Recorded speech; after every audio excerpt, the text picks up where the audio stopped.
Turkish Airlines EuroLeague in association with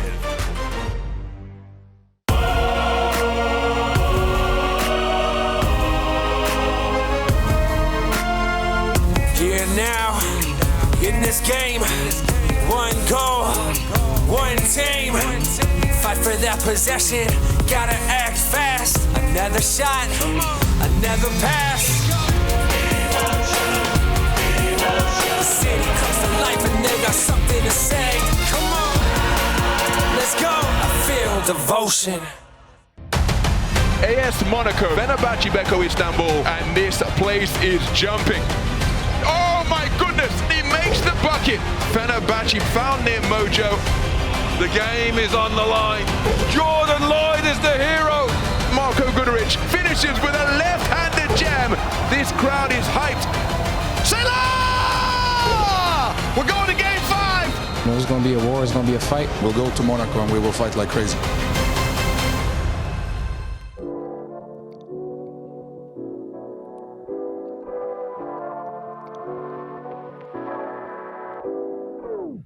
Hello and a very warm welcome to the Principality of Monaco, where you join us on a delightful spring evening at the Salle Gaston Médecin, home venue of AS Monaco, who tonight welcome Fenerbahçe Beko Istanbul for Game 5 in this playoff series. Well, Fenerbahçe Beko Istanbul fighting against stats, fighting against the history books, because no team has won a victory in Game 5 on the road, and coach Šarūnas Jasikevičius underlining what he thinks are the key qualities tonight. Well, physicality, like always, this series is extremely important. Then the cheap points. You know, we didn't play well offensively in Game 4. Hopefully we can play a little bit better, a little bit more poise, and let's see. As for AS Monaco, they have the momentum slightly in their favour, having forced the Game 5 with that road win at the Elka Sports and Event Hall in Game 4. And rather than elaborate schemes, Coach Obradović knowing this will be decided by small details. Fenerbahçe, first, to control the emotions in any sense, like here, focus on our game. Energy is not a question. I think, like nobody will put this as a question. Controlling the rebounds, I believe, they are great in this part, and running back, and not giving them, an easy opportunity to score and gain the confidence. So a sold-out crowd in attendance here at the Salle Gaston Médecin for this all-or-nothing, do-or-die playoff Game 5 encounter between AS Monaco and Fenerbahçe Beko Istanbul. The outcome is quite simple. The victor goes through to the Final Four in Berlin later this month.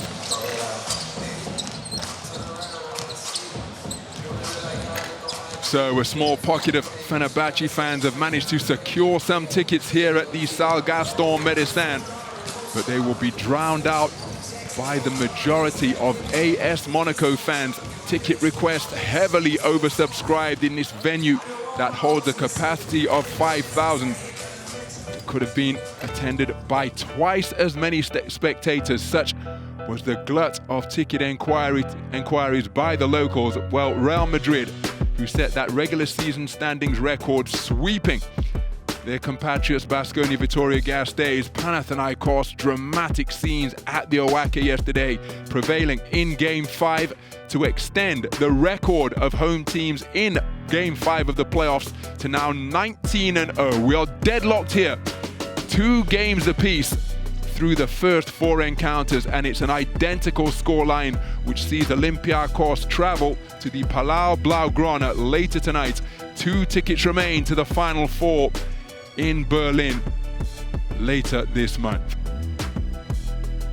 So it has been high drama all the way through the postseason, starting with the inaugural play-in scenarios. And here we are now with 2 tickets to the German capital remaining up for grabs. Fenerbahçe Beko Istanbul, the poorest road team in the playoffs, posting just 5 victories on the road during the regular season. As for AS Monaco, they are 3-2 all-time on home court against Fenerbahçe, but such statistics and trends could well be put out of the window tonight, and this one will be decided by who will be able to control their emotions and prevail in the small, intangible battles, loose balls, hustle plays, things of that nature. Well, during the playoffs, Scotty Wilbekin has been absolutely outstanding. Nigel Hayes-Davis has been held to just 10 points in each of the last 3 encounters, shooting at just 29% from downtown. He could well be looking to bounce back towards his regular season averages of 37% from 3 and 14.3 points per game. Led all scorers in the Game 1 road victory, which Fenerbahçe stole here to begin this best-of-5 series. But it's been a hard-fought encounter between the sides since then. No individual player has really lit it up, but the collective fight that all have shown. Remember, this man, Elia Kobo, was his team's leading scorer in playoff Game 4, hitting 13 points on 2 of 5 shooting from downtown. And you see his percentages, 55% from the field. He's been outstanding during the series in what has been a hard-fought physical affair between Fenerbahçe. His team will be looking for more of that tonight. And Dante Hall, what a performance in playoff Game 4. 8 rebounds, 2 blocks and 2 steals in just 20 minutes on the court. Incredibly efficient from the field as well, and really locking down the middle to good effect with those rejections on the inside. Well, it's the former teammates who are facing off in the marquee matchup once again. Identical point production for the two. Mike James at just 23.8% from downtown during the playoffs. Nick Calathes, incidentally, has been the top performer in the series across the two teams with a performance index rating of 15 per game. That puts him number 9 overall in the postseason standings. But Nick Calathes and co have done a good job subduing Mike James. As we take a look at the lineup, and that is not a mirage, because the visitors have Jonathan Motley available for the first time in the postseason tonight. So a welcome boost for Coach Sarunas Jastakevicius and the players who will take the floor. Jonathan Motley's inside presence available after he's recovered from a leg injury.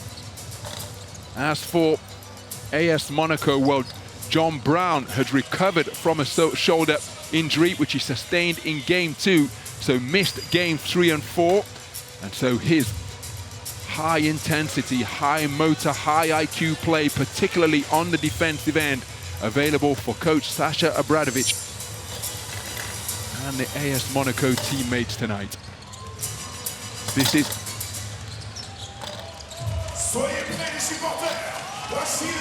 a game where the outcome, well,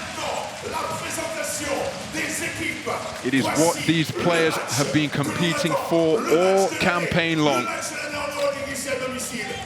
Both sides experienced in Game 5 scenarios. Remember, this is just AS Monaco's 3rd season in the Turkish Airlines EuroLeague.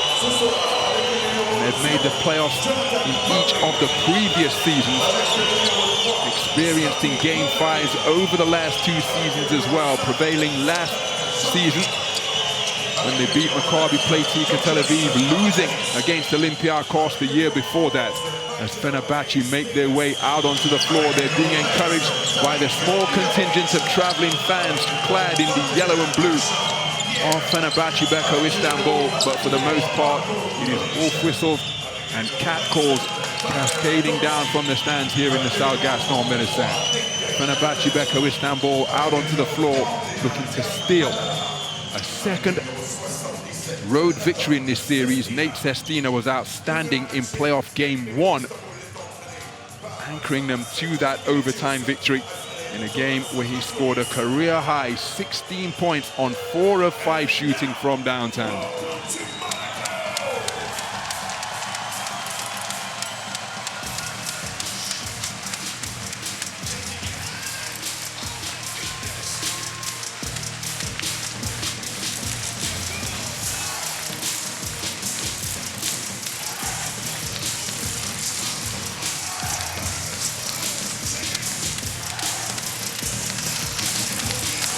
Get ready! And now, ladies and gentlemen, welcome to Monaco.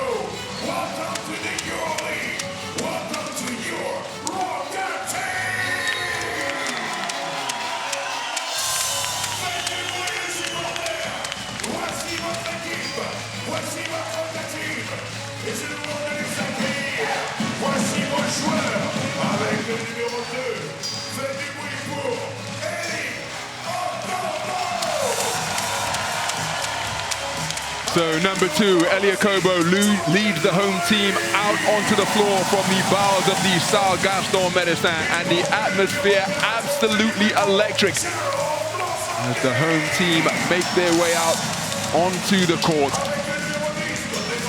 All of the players locked in, eagerly anticipating the opening tip, keen to get this one underway. Fight for one of the 2 final 4 places remaining up for grabs.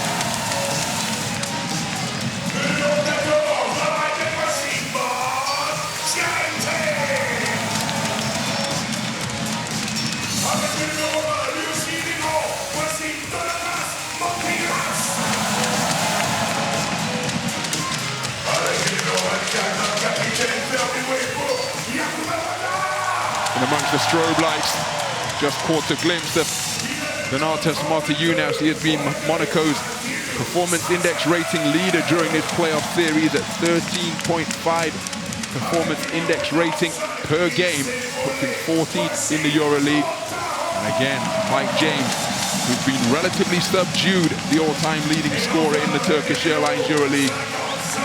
But he built for this type of stage, as is Nigel Hayes-Davis on the opposite side, and Nick Kalathis as well. Each side replete with game winners aplenty, who will be able to boost their reputations further in that regard with a strong performance tonight. But of course, it's the collective that is most important. Energy, intensity, hustle, tenacity. These are the qualities being emphasized by coaches Sarunas Jasakaevicius and Sasha Obradovic as we take a look at the comparison between the 2 teams. Fenerbahçe Beko Istanbul, the league leaders in 3-point shooting, both in terms of percentage, where they're practically at 40% from downtown, and in terms of 3-pointers made per game, 11.4 per game. As for AS Monaco, they force teams into 13.3 turnovers per game. That's number 1 this season, while they commit fewer than 10 turnovers per night, just 9.9 turnovers per game. That's number 1 as well. Scotty Wilbekin and Nick Kalathis, the starting backcourt. It is start number 309 for Nick Kalathis tonight, the all-time leader in that regard. Jonathan Motley, a starter on his return. Nigel Hayes-Davis and Deshaun Pierre, the other 2 members of the starting front court. It's Jordan Lloyd, Yakubu Ouattara and Mike James making it a 3-guard backcourt for the home team. John Brown back into the lineup for the first time since game 2 of the postseason, along with Donatas Motiejunas, the man in the middle, who has really stepped up his performance in the postseason. As well as that performance index rating of 13.5, he's averaging 12.5 points per game during the playoffs and stretching the floor beautifully, connecting at 55% from downtown. Fernando Roca, the crew chief of the officials, who will take charge of this one. And as is always the case in the game of basketball, how they interpret the rules and how they officiate the game will be absolutely crucial on the manner in which it is played. So all fans up on their feet in anticipation of the Turkish Airlines EuroLeague anthem. Marko Guduric has been sensational during the course of this postseason. For the visiting team, really stepped up his performances, hitting at 50% from downtown on the 14 3-pointers that he's attempted. And Yakubu Ouattara, how crucial was he in playoff game 4 in his first action in the postseason, checking into the game off the bench and shooting at a perfect clip from the field in his 14 minutes on court at the Ulka Sports and Event Hall. In his pre-game interview, he said that despite that perfect shooting game, he wants to bring energy and intensity tonight as the teams make their way out to center court, as we will pause for the Turkish Airlines EuroLeague anthem.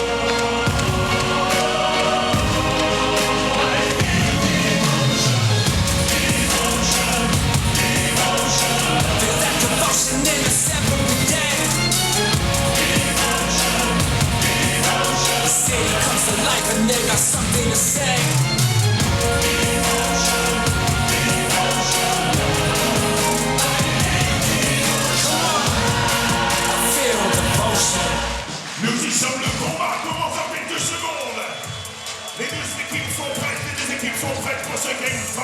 For the final time in this series, the players exchanging pre-game high fives and fist bumps as we see the playoff record between these two head coaches deadlocked at 2 wins apiece, and that is why we are here in a do-or-die Game 5 at the Salle Gaston Médecin. It may be the highest level of European club basketball. A place at the Final Four is the prize that awaits the victors, but at its essence, this is like what takes place at the rec center or at the playground. Winner stays on, loser goes home.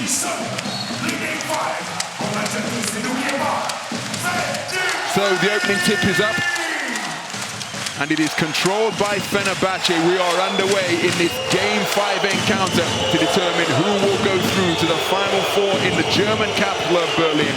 A series that is deadlocked at 2 games apiece has all come down to this. They lob it inside to Jonathan Motley. Can't complete the reception. Donatas Motiejunas, and Motley fighting furiously for possession. Mike James comes up with it. Turnover on the first trip down the floor, conceded by Fenerbahçe.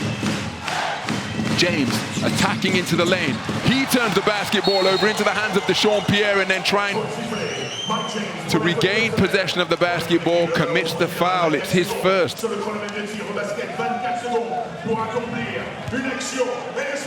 Mike James shooting at just 24% from downtown in the series so far, was actively looking to take it into the lane. 32% from 2-point territory in the 4 completed games of this series, as Wilbekin defended by James. Nigel Hayes-Davis rotates it to Calathes. Calathes calling for a screen from Motley. He rolls, catches on the pick, has it poked away. Last touch by Motley. 2 turnovers on 2 trips down the floor, committed by Jonathan Motley. And John Brown, another returnee, into the lane. Integral in forcing that giveaway. So Motiejunas being fronted by Nigel Hayes-Davis. Beautifully placed lob pass. Nice reception by Motiejunas. He put it to the high post. John Brown firing his first field goal since game 2. Short with the field goal attempt, and we've got a blocking foul committed by John Brown as he was battling Jonathan Motley on the wing for possession. Look at the fight between the two of them. It's John Brown, the third, who has been called for his first foul. Second team foul for AS Monaco. The Mike James committed the first.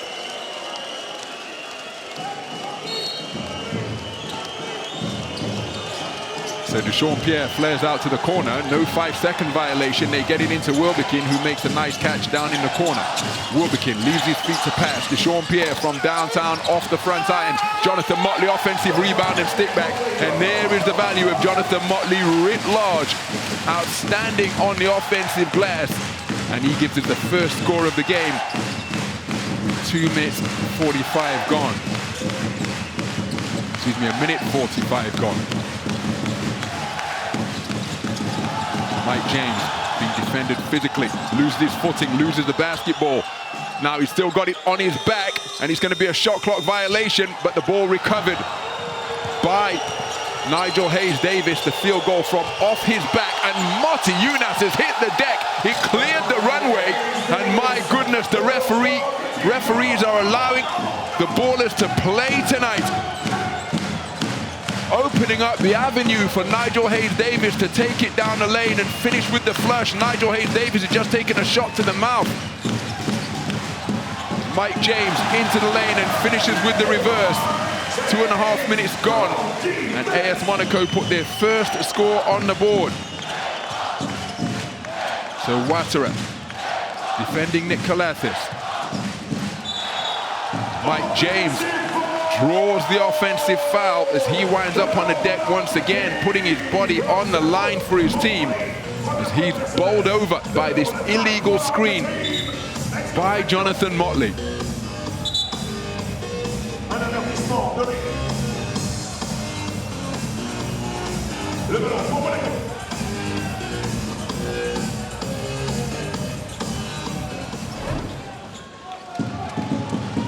So it's a one-possession affair. Jordan Lloyd offloads to John Brown. John Brown at mid-range. Poked away with that deflection by Jonathan Motley. Rotates it to Ouattara. Ouattara looking to probe and penetrate, wheeling his way into the lane. He's lost the basketball. Last touch by Fener. It will remain home team possession. 5 seconds left on the shot clock on this end line play.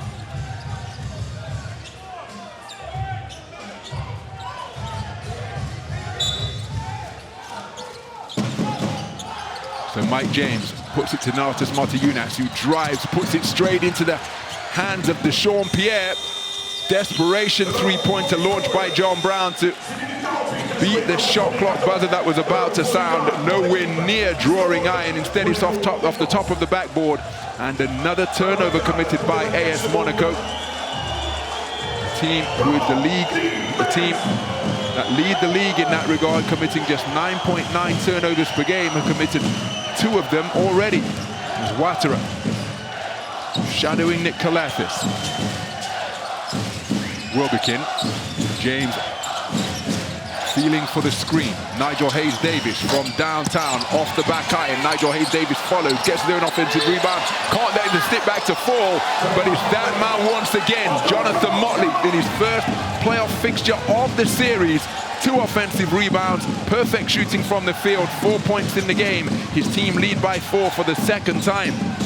John Brown dribbled left from the DOS, off the front rim. Yakubu Ouattara hustling after it. Last touched by Jonathan Motley, and it will be AS Monaco basketball. So Jonathan Motley, what an impact on his return to the floor in a Fenerbahçe uniform, receiving high-spirited high fives from his teammates after giving them a really solid 4 minutes to open this do-or-die game 5. Ouattara from the top of the key, front iron on the shot. Ball is loose. Deshaun Pierre looking to bounce it off the lower body of John Brown. It makes its way to the hands of Kalathis, who pushes over the 3 halfway line. Deshaun Pierre with a size advantage against Jordan Lloyd. Yorgos Papagiannis fakes the 3. Motiejunas doesn't bite. Nigel Hayes-Davis has lost the basketball. Oh! Now, it looked to me like that was off the hand of Nigel Hayes-Davis, and that is why Yakubu Ouattara is insisting on a coach's challenge. And again, the referee acknowledging his error after consultation with his colleague. Good officiating that, because it's all about communication. And the correct call has indeed been made. I think it was apparent to everybody in the building, bar the official on the baseline, that it was last touched by Nigel Hayes-Davis, but no review required.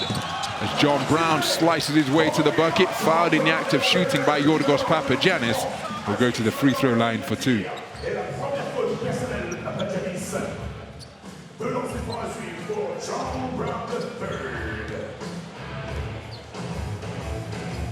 So John Brown to the free throw line. It's perfect during the playoffs so far. 5 of 5 from the stripe in playoff games 1 and 2. But cannot find the range on this occasion. 72% shooter from the stripe for this season.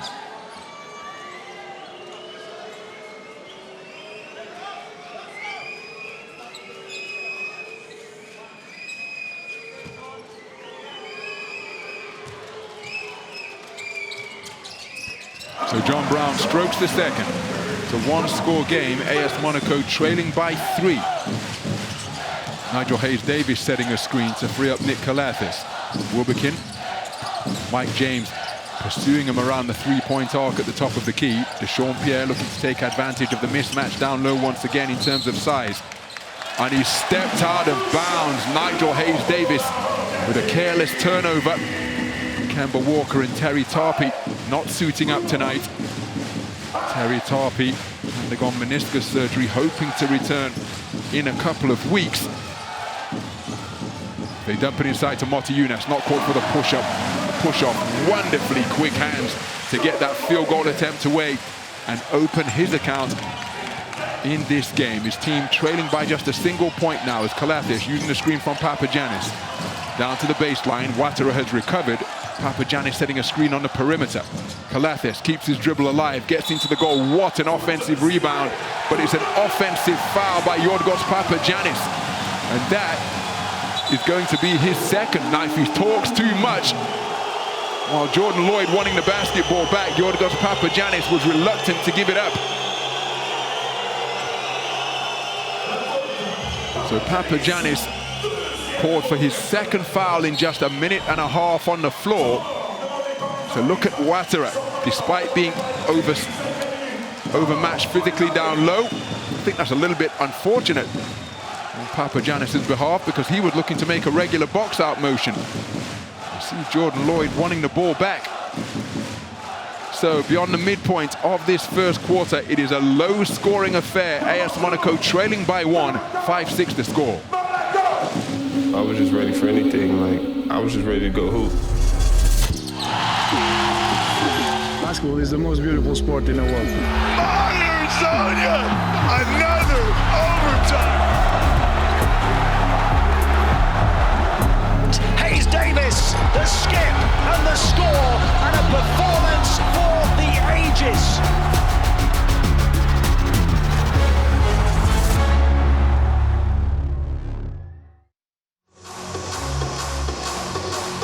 Well, click on that QR code to download the new mobile app about the Turkish Airlines EuroLeague. We already know 2 of the participants in the Final Four, Real Madrid and Panathinaikos Aktor Athens. Which of these 2 teams will join them by emerging victorious from the Salle Gaston Médecin tonight? History on the side of AS Monaco. Home teams now 19-0 in the playoff era. In Game 5s on home court. But of course, such statistics are meaningless. And each result, each outcome has to be earned. AS Monaco more aware of that than anybody. How much energy they draw from the crowd here. How uncomfortable can the home crowd make the visiting team? Brown looking to set a screen. Wilbekin fights over it. They go inside to Marta Younes. The pass from the top of the key from Jordan Lloyd off the mark. It's a turnover. Third one of the game for AS Monaco. They look to go inside to Nigel Hayes-Davis. Reaching from behind is Yakuba Ouattara. And that is foul number 3 committed by AS Monaco. Ouattara's first.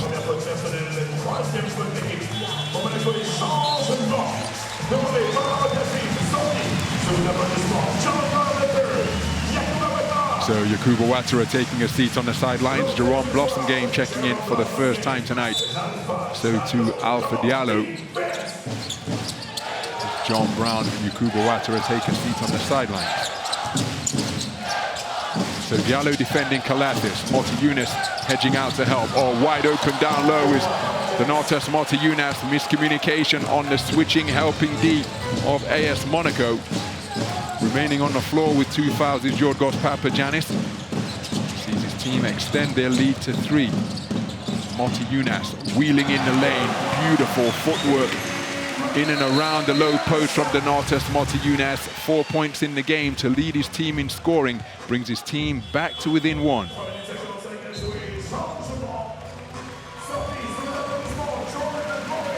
So Jordan Lloyd taking a breather. Elia Kobo onto the floor for the first time tonight.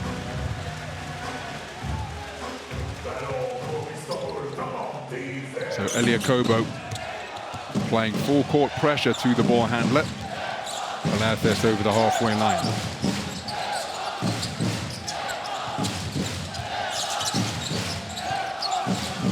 So Wilbekin, feet set beneath him, rattles around the iron, rebound, Donatas Marta Younes. Scotty Wilbekin, number 2 in the Turkish Airlines EuroLeague, thinking three-pointers per game as Mike James leaves his feet to pass. Marta Younes looked at the 3, shooting it. A terrific clip from downtown, remember, corner 3-point up from Mike James off the iron, rebound, Fenerbahçe Beko Istanbul.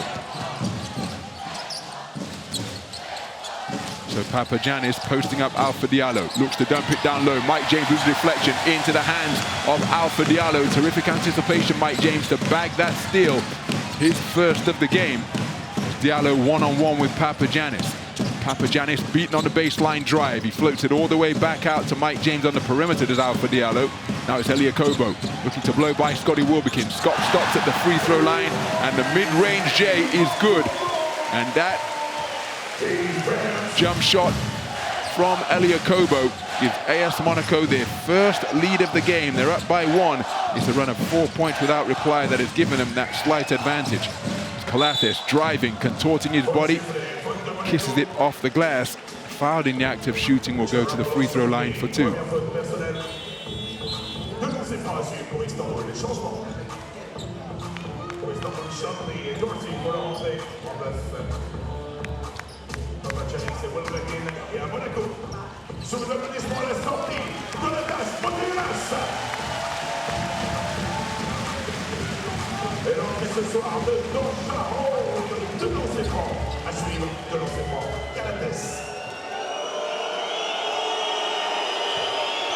So Calathes to the free throw line. 49% from the stripe for the season.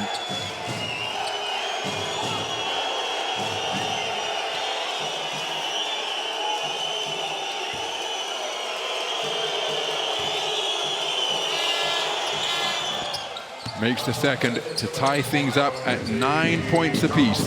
2.5 minutes remaining in the first quarter. And it is a low-scoring defensive tussle thus far. Remember, the round of 4 victory earned by Monaco was the lowest scoring encounter of the entire playoffs. 62-65 for a 1-possession win for AS Monaco as Eliakobo gets the field goal away, winds up on his rear beneath the basket stanchion. Momentary one-man advantage for the visitors. Eliakobo back at the defensive end now. So Alpha Diallo down in his defensive stance. Sertat Chandler looking to set a pick. They go to the opposite wing with the floated ball. Nigel Hayes-Davis, fantastic footwork. Slapped away, but only into the basket. Terrific finish by Nigel Hayes-Davis. 4 points in the game. Breaks the deadlock. His team lead by 2. First the spin move, followed by the pump fake and step through. Dante Hall offloads from the high post. Diallo driving on Nigel Hayes-Davis. Oh, beautiful footwork. What a bucket. Alpha Diallo showing a sharp set of breaks as he attacked from the high post, jammed on the brakes, while Nigel Hayes-Davis was tottering backwards over the baseline and then finished with the finger roll at the goal to tie things up at 11. Beautiful steal with velvet hands from Eliakobo. Gets his steps right and finishes with the 2-fisted flush on the fast break. A break all of his own making. Pocketing that steal beautifully to spark that uncontested dunk opportunity.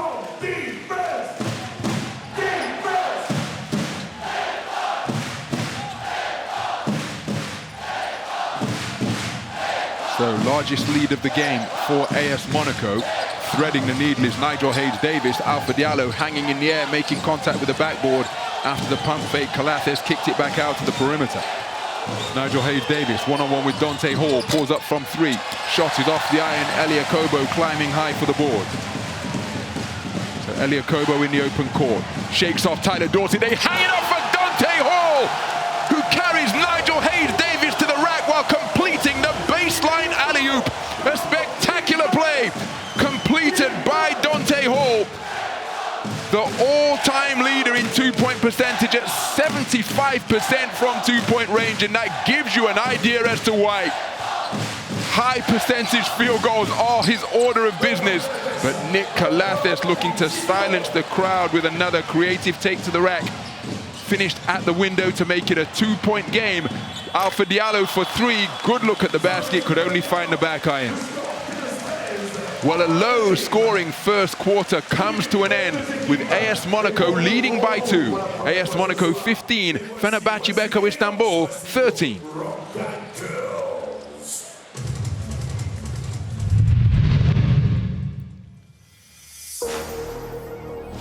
Some of the highlights from the first quarter. Beautiful hands on the inside from Donatas Motiejunas. 4 points in the first period for him. Quick catch and then got it up and off the glass for the score.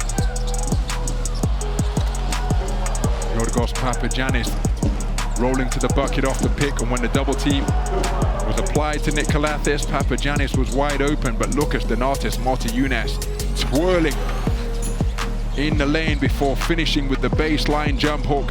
Fantastic composure down low. Seen both of the buckets from Donatas Motiejunas. Elia Kobo has been a terrific catalyst off the bench, bagging that steal, racing away for his second field goal, 4 points and an assist, as well as that steal. And the final score of the period for AS Monaco, an underhanded alley-oop feed to the baseline cutting Dante Hall, finished with authority. The rotating Nigel Hayes-Davis not able to break up that above-the-rim connection. Each team has led by 4 points. Fenerbahçe on a couple of occasions when they put 4 points on the board without reply. And then at 2-6, AS Monaco briefly, after a run of 6 points without reply, led 15 points to 11. As we take a look inside the numbers, 8 first quarter turnovers committed by Fenerbahçe. That is remarkable. And remember, AS Monaco, the #1 team in the league in that regard, forcing opponents into 13.3 turnovers per game. But to turn the ball over 8 times and still only be trailing by 2, well, that's impressive indeed from Fenerbahçe's point of view to still be in contention when making 8 trips down the floor without a shot at the basket. So Elia Kobo, in just 4 minutes on the floor, is named as the outstanding performer of quarter #1. 4 points, an assist and a steal, as well as a rebound for Elia Kobo.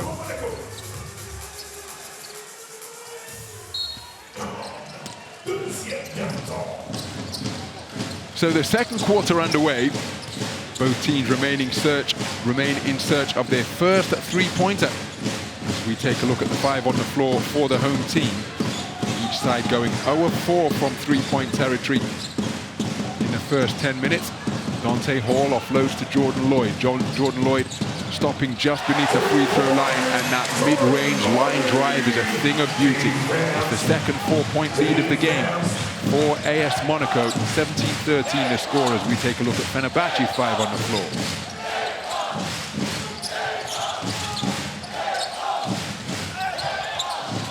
So Tyler Dorsey going glass, hanging in the air. Terrific rebound, Dante Hall. Remember, Dante Hall did an outstanding job on the boards in playoff game 4. 8 rebounds as well as 2 steals and 2 blocks as Alpha Diallo threading the needle on the baseline. Elia Kobo, wide open 3, but the drought continues.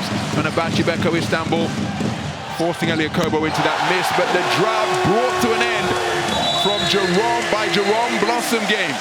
Just 25% from downtown, both for the regular season and in the playoffs. He was 3 of 12 coming into this game in the postseason, but calmly connecting on that trifecta sees AS Monaco open their largest lead of the game. Timeout on the floor called by Coach Sarunas Jasikaevicius. His team trailing by 7.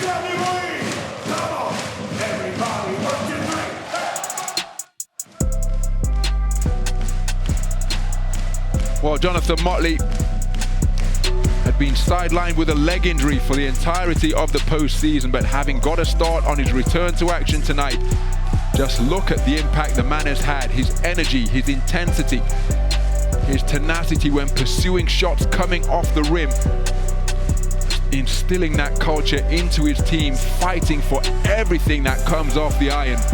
2 offensive rebounds and sticking it back twice on perfect shooting from the field to lead his team in scoring with 4. Tied with Nigel Hayes-Davis in that regard, but an impactful return in just 4 minutes on the court for Jonathan Motley.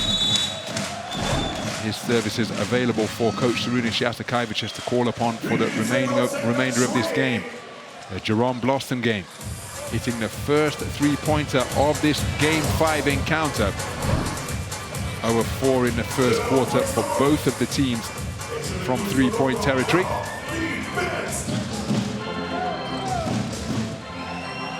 And a 5-0 run to begin quarter number 2 sees AS Monaco open the largest lead of the game. 11-2 spanning quarters 1 and 2 for the home team. So Tarik Baburovic Rotates it to Guduric. Guduric spinning, that's a travel, surely. Oh, now what's the call? No, it's a foul which Jordan Lloyd is acknowledging. Just looked to me as though the ball was bobbling in the hands of Marko Guduric, but perhaps it was bobbling because he was fouled while making his move. Let's take another look. There was the reach, which caused the bubble, and it's Jordan Lloyd who has been called for the foul. That's his first. So Nate Sestina, who was a crucial component of the Game 1 road victory for Fenerbahçe here in overtime when he went off for a career-high 16 points on 4 of 5 shooting from downtown. Sertat Shanler forced out towards the corner, threads the needle to the league's leading three-point marksman, who instantly off the bench connects from downtown. Tarik Baburovic at 53% from three-point territory this season, calmly connects from three-point territory, and we've got an offensive foul called against Elia Kobo.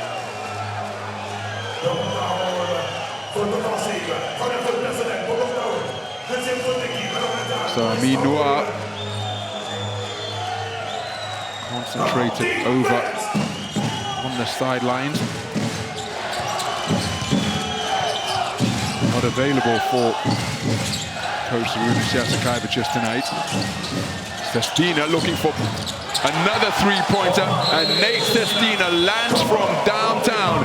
Back-to-back three-point bombs from the most prolific three-point shooting team in the Turkish Airlines EuroLeague. Wipes out a deficit that was at 7, reducing the arrears to just 1 in the blink of an eye. Timeout on the floor. Fenerbahçe Beko Istanbul right back into this one. Great job. Great job. Double is working like we suspected. Let's move. We playing stack. Stack for Nate. What? So look me in the eyes.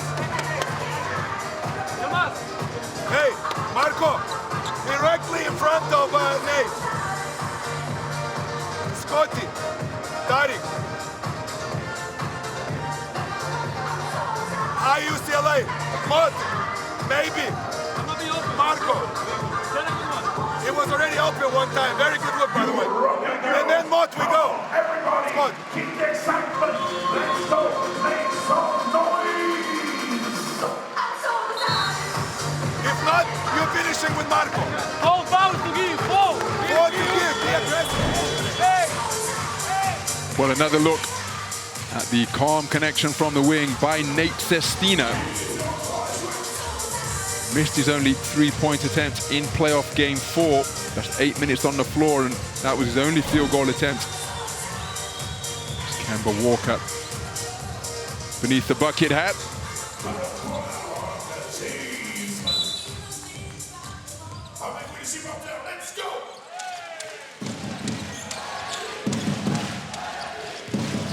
So it's been a quarter of run so far, as trapping from the blind side of Fenerbahçe. Jerome Blossomgame down into the low post, and the jump hook gets the shooter's roll. 5 points in the period for Jerome Blossomgame, ending the 6-point barrage, courtesy of back-to-back three-pointers put on the board by Fenerbahçe.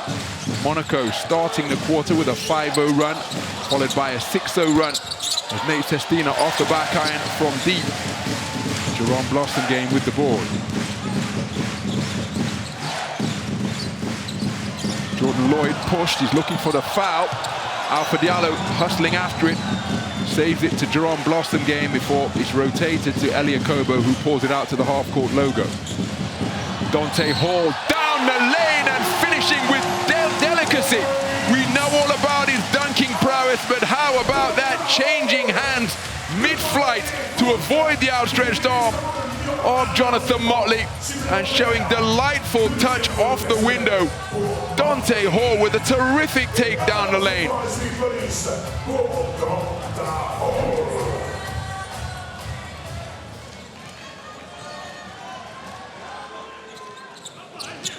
So Dante Hall completes the three-point play as the exchange of buckets in bunches continues. A 5-0 run by AS Monaco, countered by a 6-0 run from Fenerbahçe, and now another run of 5 points without reply by the home team puts them up by 6. to the corner. Scotty Wilbekin. We've got Jonathan Motley on the floor. Now, what's the call here? The whistle went before Scotty Wilbekin fired the trifecta. At least that was my interpretation. So that's an incident off the ball. Scotty Wilbekin saying that the shot should count. So too, Coach Šarūnas Jasikevičius. This one may take a review to get to the bottom of. No basket. Foul committed by Alpha Diallo on that reach around. That's how Jonathan Motley wound up on the floor. I think the whistle came before Scotty Wilbekin got the shot away. Well, perhaps it is being reviewed.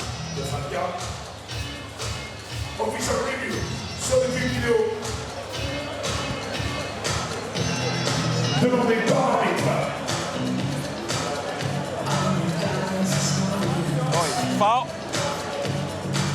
I don't know what is here. It's different from us. Foul off the ball. Is offensive or defensive foul? Yeah. Yeah, exactly. It's the okay. Now, go back a little bit. 6:54. So we have to add 1 second. Our decision is correct. Now, stop. 6:55 better, okay? So it's before, and we'll get the ball on the sideline that way. Excellent. So no basket from Scotty Wilbekin. Offensive foul occurring off the ball. Diallo protesting his innocence. À Istanbul, au fond du terrain, avec 14 secondes pour terminer l'action. Toujours le problème rouge au-dessus des paniers. Et Monaco en défense.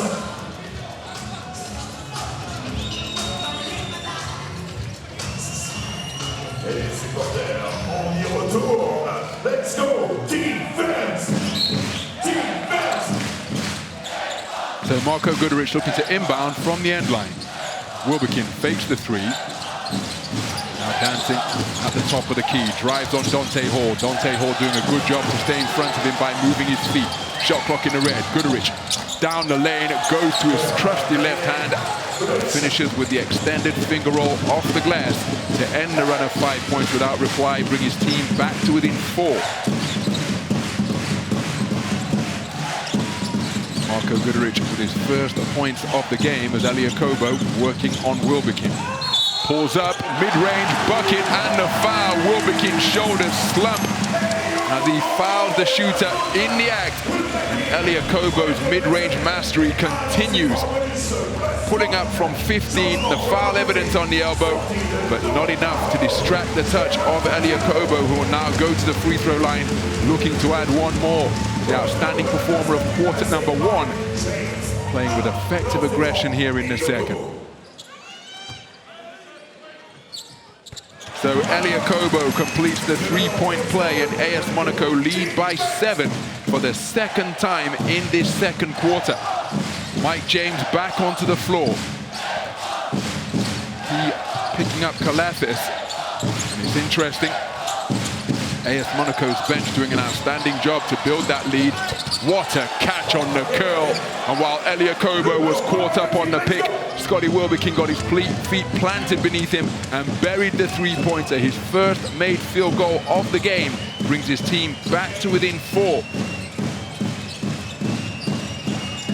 And it's now 7 straight games where Scotty Wilbekin has hit at least one three-pointer as Kobo picks up the pass at the second attempt, working on Wilbekin. Sidestep 3, misses everything. Rebound, Marko Guduric. Kalathis in front of him outright. Oh, beautiful fake at the three-point line, and Kalathis has blown the bunny. Can you believe it? So Mike James trying to get a field goal away while being fouled, but the official ruling immediately that the foul committed on the ground. But it was a delightful fake at the three-point line by Marko Guduric. So there you see Mike James initiating the contact, such as his basketball IQ and his body control, that he's able to fire a field goal from the halfway line in the direction of the bucket. But the official saying that the foul committed on the ground.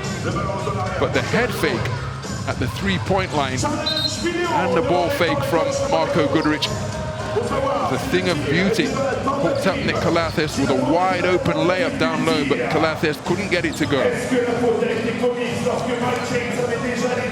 Challenge of the coach for ad-hoc shooting foul. So, Coach Sasha Abramovich challenging the call. He thinks that this is the foul in the act of shooting a three. Here's the foul. And you see the body control of Mike James. Didn't bring his foot back down, so if this the same motion, let's listen in.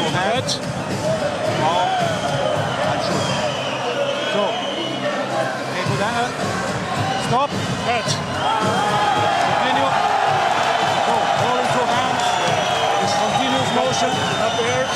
So you agree it's three shots. So give me the clock and I will tell you to stop. Go back.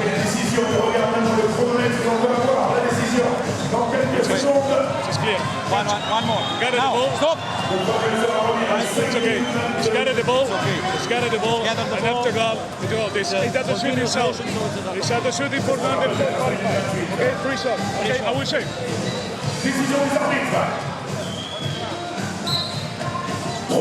That is terrific officiating, because Coach Sasha Abramovich launched the challenge and you saw the officials scrutinizing the available angles, and it was evident that Mike James did not bring his foot back down. That is the extent of the man's body control. What a play by Mike James, who will now go to the free throw line to shoot 3 foul shots. Oh my goodness.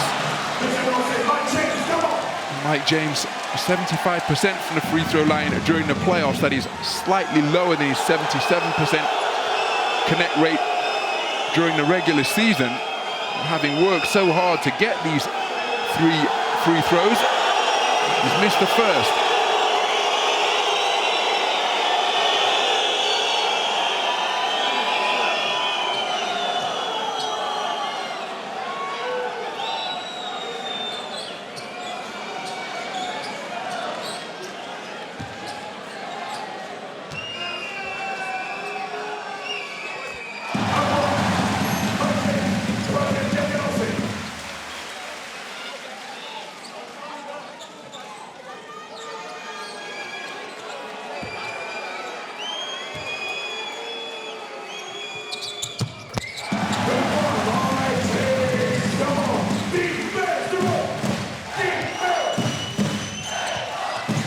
So Mike James goes 2 of 3 from the free throw line. His team leading by 6. They've led by as many as 7 on a couple of occasions. Goodrich working from the half-court logo, using the screen from Nate Sestina. Calathes with the head fake, shot clock in the red, pump fake, somebody's got to pull the trigger. Goodrich does so to beat the shot clock buzzer and drills it from closer to half-court than the three-point line. What a score from Marko Guduric. 33% from downtown during the course of this campaign. And remember, he was a perfect 3 of 3 from long range in playoff game 4.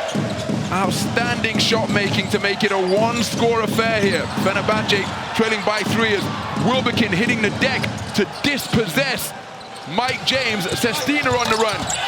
Basket interference, the basket will count. What a play by Scotty Wilbekin to get down low and bag that steal, taking it away from Mike James. His second steal of the game. Here we're seeing the aftermath. Nigel Hayes-Davis with the fast break pass. Elia Kobo colliding with the bucket and the backboard. Basket interference is the call.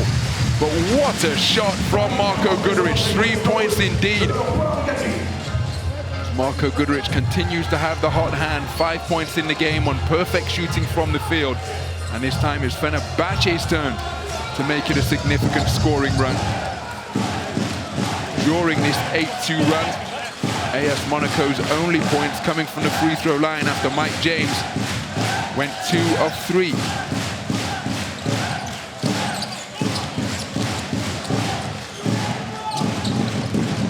So Diallo playing point forward, Gaburovic defending.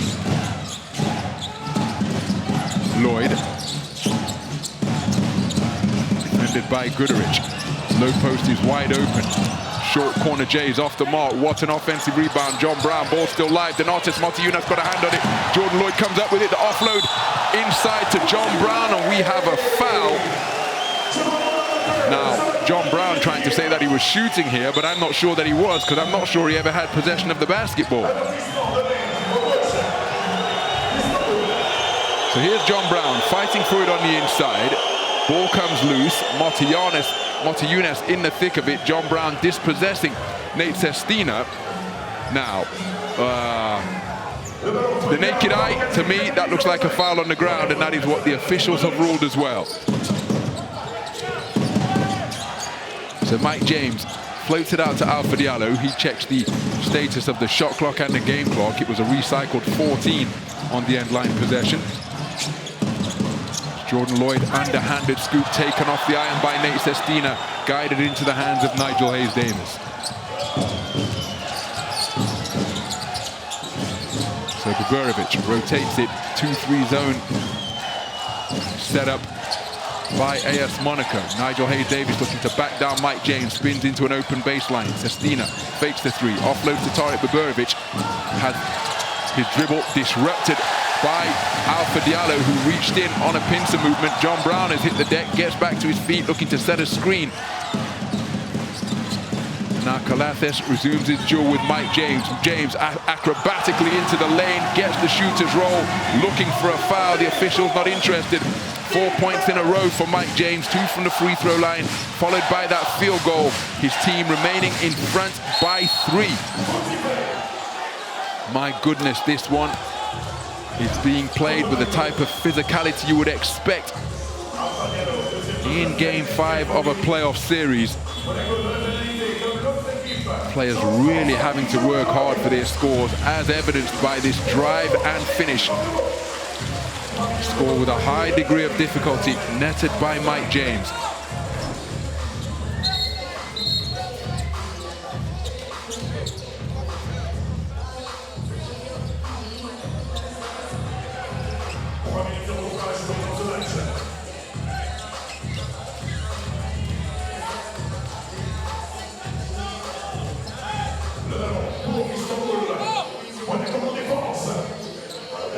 So that score from Mike James, ending a barren period where AS Monaco went over 3 minutes without a field goal. Straight into the hands of Alpha Diallo, who's presented a gift. It's a 2-on-1 opportunity. Motiejunas finishing on the break. Alpha Diallo unselfishly offloading. And Alpha Diallo hooking up Donatas Motiejunas, rewarding him for running the floor. We've got a timeout on the floor. AS Monaco leading by 5. 34-29 the score. Listen up, don't make mistakes now from shoulders. Here, left to right. And right to left, good. Enough. Team up. KB. Ready play. Up and down. Or something down. Watch, like this. Go out, and then play.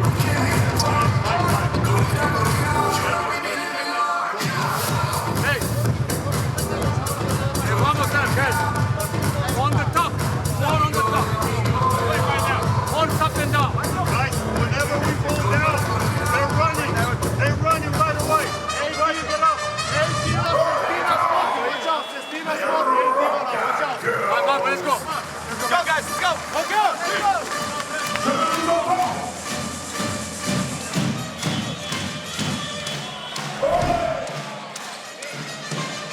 Well, Scotty Wilbekin gifting possession to Alpha Diallo. Quick shoulder check. Sense that Nate Sestina was right inside his jersey, so offloading to the wide open Donatas Motiejunas. Finished the fast break with that finger roll. 5-point lead for AS Monaco. Donatas Motiejunas moving to 6 points in the game. Elia Kobo leads all scorers with 7.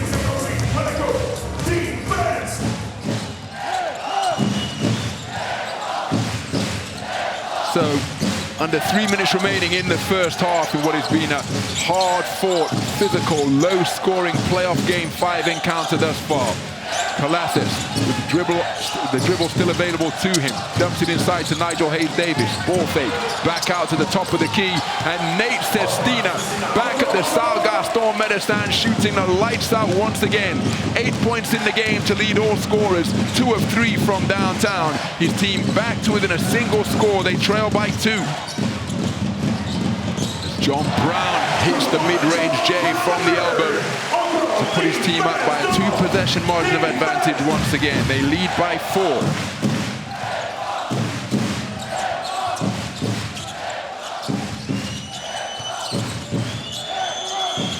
So Goodrich rotates it to Collathis. Nigel Hayes-Davis looking for a lob. It gets it.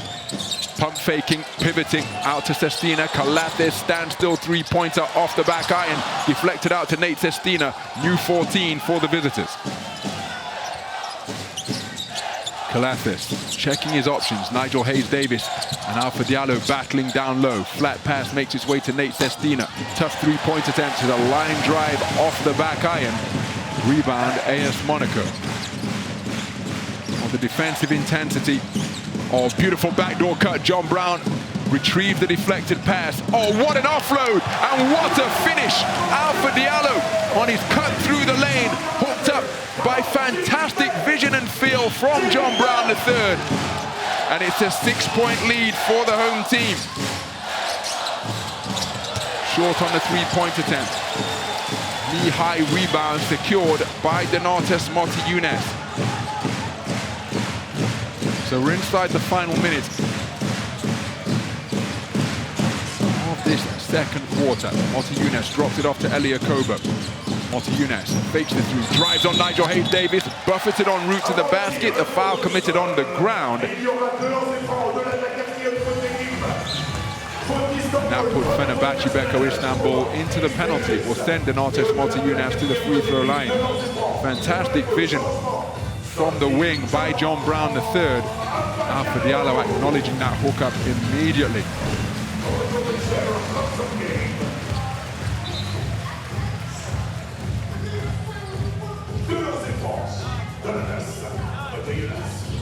So Alpha Diallo taking a seat on the sidelines.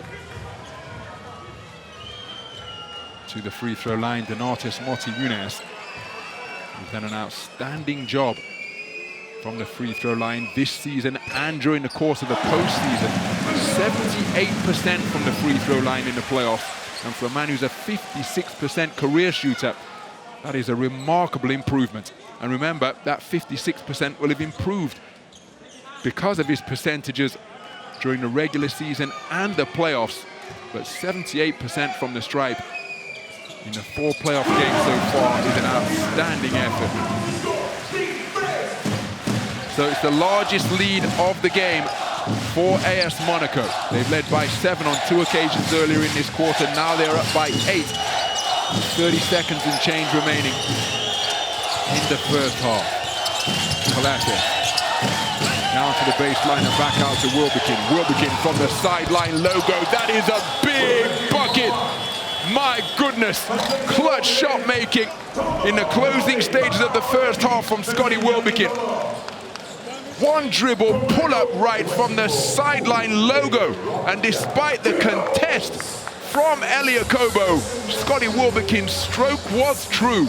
His second 3-pointer of the game on just 3 attempts keeps his team in contention. It's a 2-score affair.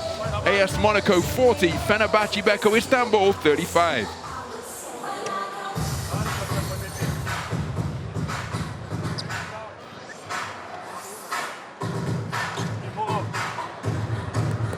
Tarek, go for Nate. Win, switch all. Aggressive switches below. Everybody 1 foot in, 1 foot out. No fouls. Suffer going left.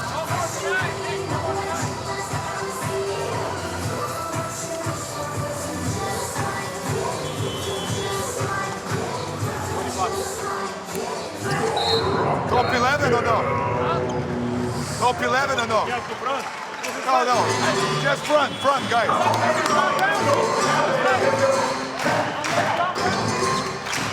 Et on souhaite joyeux anniversaire à celui qui assure notre sécurité. Joyeux anniversaire!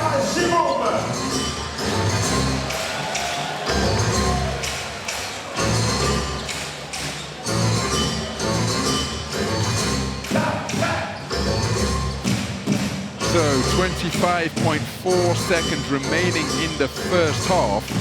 Fenerbahçe will be keen to get the basketball back. AS Monaco will be looking to milk these remaining 25 seconds and change to ensure that they have the final possession of the second quarter.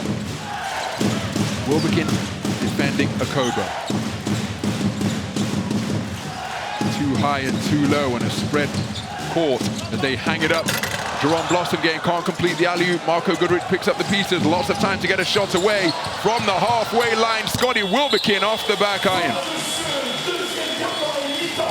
So a hard-fought first 20 minutes of play comes to an end here at the Salle Gaston Médecin. And with 20 minutes completed in this do-or-die playoff Game 5 encounter, it is AS Monaco 40, Fenerbahçe Beko Istanbul 35. AS Monaco putting 25 points on the board in the second quarter, edging it by 3. And this one still very much in the balance with 20 minutes remaining.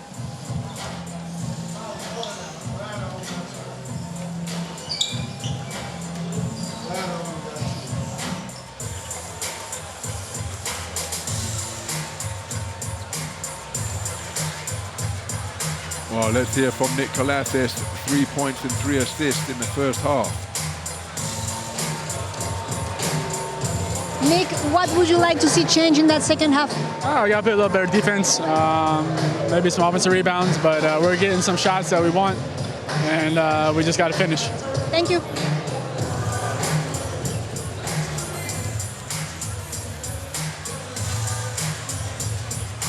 Well, let's hear from Eli Akobo. Eli, tell us about that first half. It looked really physical. Yeah, it's really tense. We got to keep our composure. We got to stay locked in. We can't just relax sometimes. We got to stay attached to the shooter because they had like 2 or 3 end of shot clock threes, and we can't give that away if you want to win this game. Thank you. Well, Eli Akobo was named as the outstanding performer of quarter number 1, checking into the game off the bench to great effect. You see the numbers. Neither side shooting the basketball particularly well. In the first quarter, each was 0 of 3 from downtown.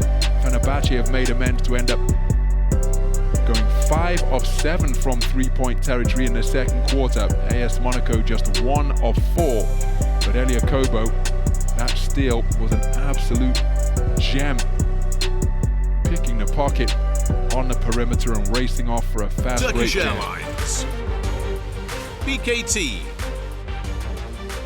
Adidas, Squeak.com, and Motorola. Official global sponsors in association with the Turkish Airlines EuroLeague.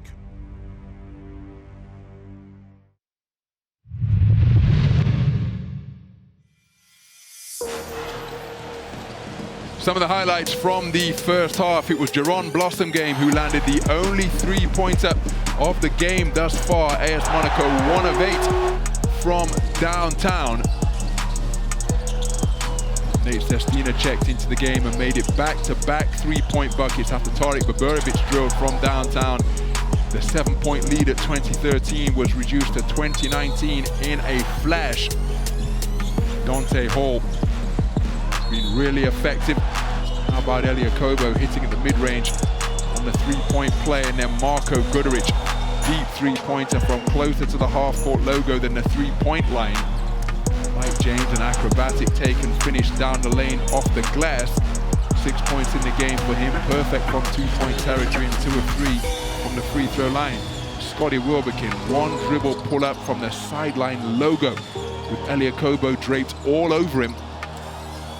Still able to make 2 of his 4 3-point attempts. And one of those 4 was a half-court heave to beat the half-time buzzer.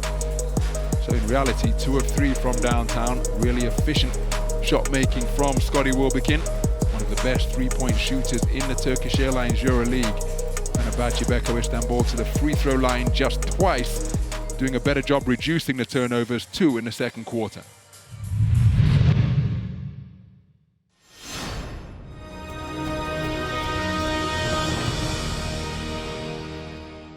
From the beginning, fight for every ball, aggressive, tough and physical, okay? From the beginning for 40 minutes. Alright, let's go. My philosophy is always according to the players that we have in the squad. When I was in Olympiacos, I had the majority of the players were Greek players from national team of Greece, quality players together with quality American players, but less American players than the Greeks. When I went to Maccabi, more American players than locals, so there you have to deal with a different approach. As coaches, we have to guide the game to our philosophy and our principles. There is one play that I put it very early when I start to coach. I use it for Spanoulis mainly, Wilbekin and Elijah Bryant. So initially we have the point guard having the ball, controlling the ball. 5 is at the top of the key, 2 is under the basket, 3 and 4 at the corners. We start with pick and roll, and then 5 after the ball screen goes for a pin down for a second guard who comes up. Immediately we have an option of this side. We have an option of straight pass inside for the big guy to take advantage in the heart of the defense. And if nothing happens, now 2 has the ball and 5 comes to set a second screen, ball screen for the guard and 2 good players at the corner. This is a play that is very simple but very characteristic of my offensive tactics.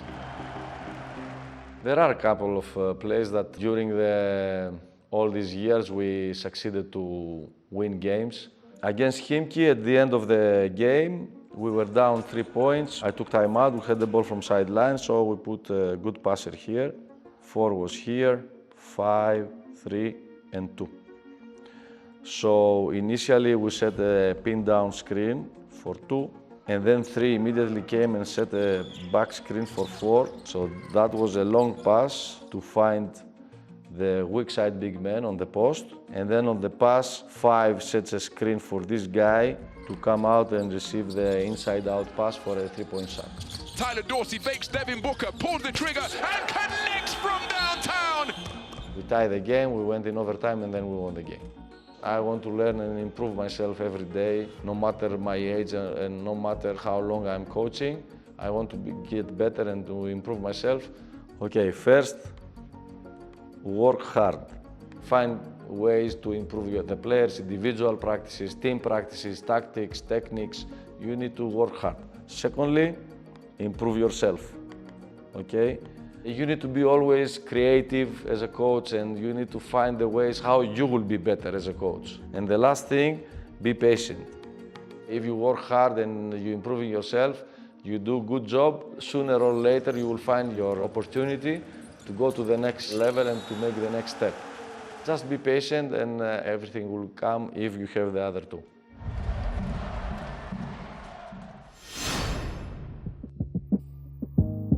I am Michalis Luntsis. I am Kostas Panicolaou from Olympiacos Piraeus. And this is New School versus Old School.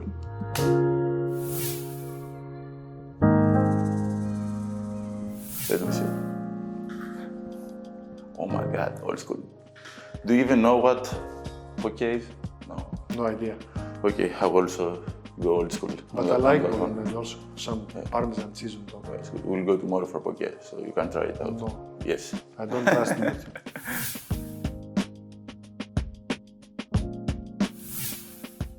Yeah, I agree, totally agree. Yeah, I think referees are also human beings, you know, and they have the right to make a mistake. And if you have the chance to make this mistake right, why not have it? No. Plus, you like challenges. Yes.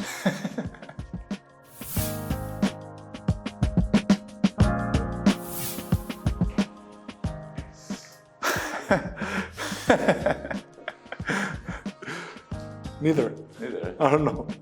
But if I have to choose one, I would go with rock. Although it's not my type of music. I don't know about you. No, I would go with trap music. Okay, I'm young. Yeah, you're young. You're young. I'm younger, you know. Yes. Rock is not that. It's not my thing at all.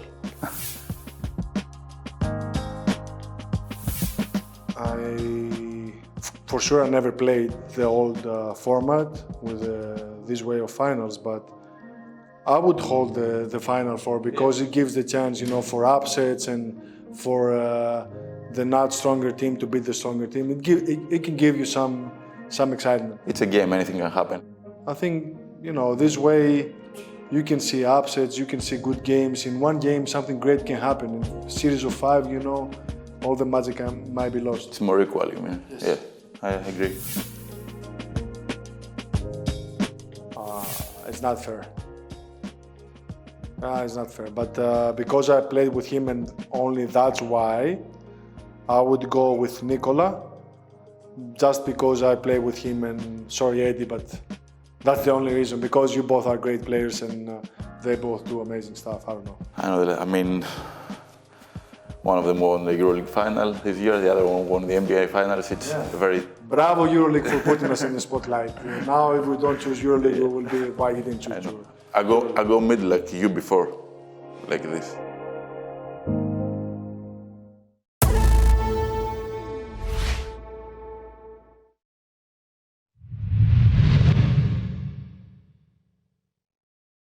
Turkish Airlines, BKT,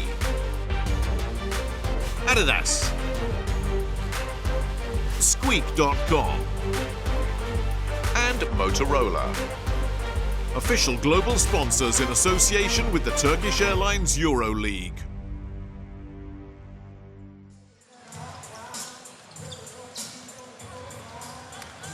That's how things stand here at the Stade Gaston Médecin after 20 minutes of bruising first half play. AS Monaco have led by as many as 8 at 40-32. But a final 3-point field goal from Scotty Wilbekin with 25 seconds remaining makes it a 5-point half-time game. Nick Calates, 3 points in the game. That his only field goal, 1 of 2 from the free throw line, 0 of 2 from downtown. But again, hooking up teammates to the tune of 3 assists.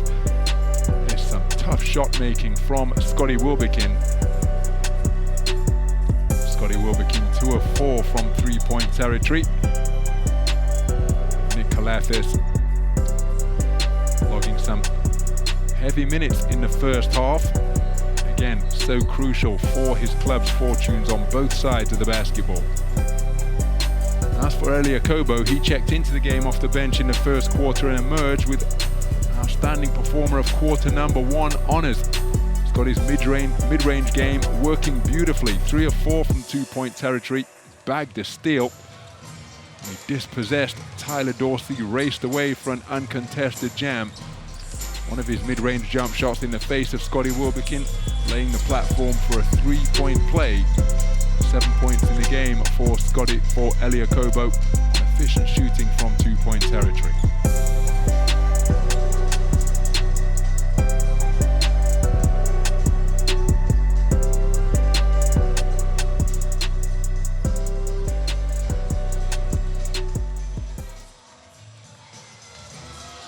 Coach, what kind of changes would you like to see on that second half? There's no changes. Just got to not turn the ball over, and basically that's it.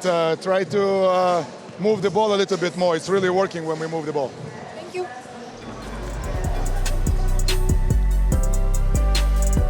Well, some outstanding percentages from both 2- and 3-point territory for Fenerbahçe Beko Istanbul. After opening the first quarter 0 of 4 from downtown, again they remain true to their identity as they did in game 1 here at the Stade Gaston Médecin, and ending up going 5 of 11 from downtown. 6 of 11 from downtown in the second quarter alone. 62% from 2 is outstanding also. Here's Coach Obradovic. Coach, what are you asking of your players for the second half? First, okay, there are some loose balls, which they score. Of course, to pay attention on Wilbekin, shooting, now he can, he can be the one who can, change the game. And, let's say, be smart in offense, here. We need, to have some patience, even more, if you want to control the game. Thank you.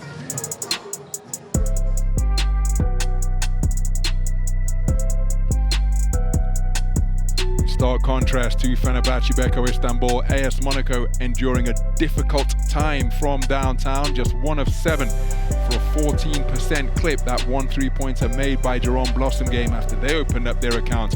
0 of 4 from 3 in the first quarter. But look at where they're getting their 2-point field goal attempts from. Almost everything beneath the free throw line and in the lane. One shot outside the lane from the short corner. And that was a delightful hook off a series of pivoting spin moves from Donatas Motiejunas. Some of the emotions from the first half. And a fixture that has been filled with them.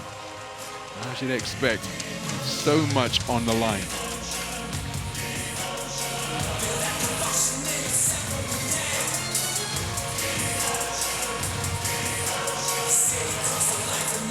So Donatas Motiejunas, the outstanding performer of quarter number 2. Leads his team in scoring with 8, joint high scorer for the game, along with Nate Sestina for Fenerbahçe.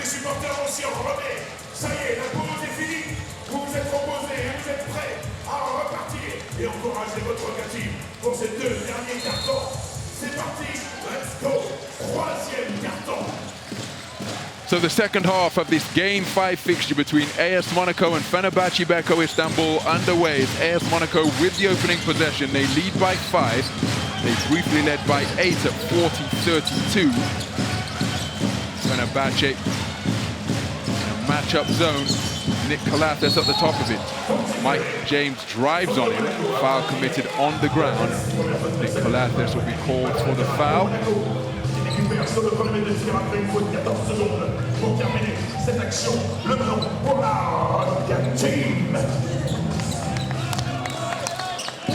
here is Terry Tarpey. Has featured since round 10-29 after undergoing surgery on that meniscus injury, but he's expected to return in a couple of weeks. Mike James, short corner J, off the back iron. John Brown fighting for it and hustles after the loose ball. Credited as a rebound as Mike James working the dribble, putting Motley on his back, kick to the corner, Donatas Motiejunas from deep and connects on the three-pointer. Donatas Motiejunas, who is hitting at 55% from downtown for the playoffs, becomes the game's first double-digit scorer to give his team their second 8-point lead of the game.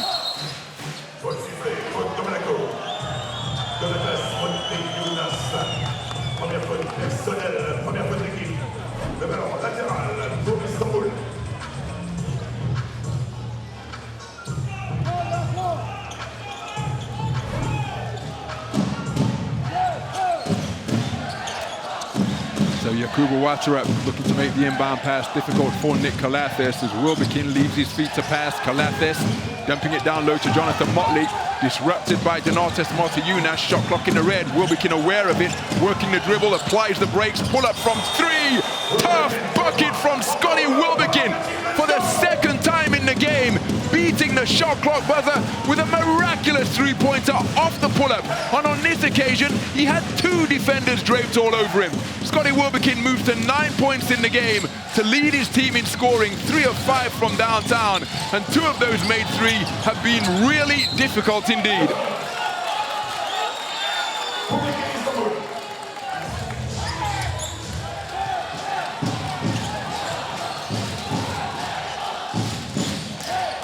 So it's a 2-score game. AS Monaco up by 5, gambling over the top, but late on the attempted steal was Jordan Lloyd.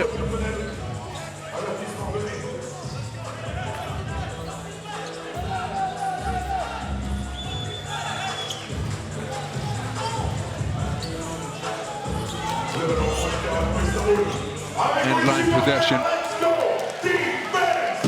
for Fenerbahçe Beko Istanbul.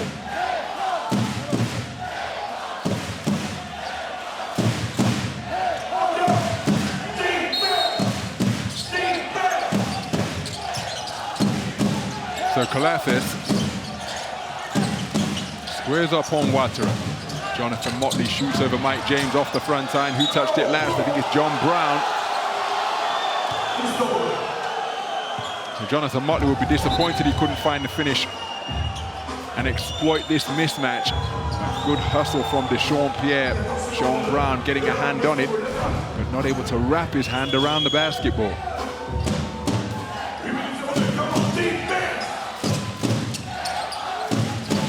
Jean-Pierre one-on-one down low with Jordan Lloyd. Backs into the defensive semicircle, offloads to Jonathan Motley, who takes it into the chest of Donatas Motiejunas and finishes to move to 6 points in the game. And this, his return to action for the first time in the postseason, brings his team back to within a single score. 5-0 run as Yakuba Ouattara off right with a three-pointer. Ball still live.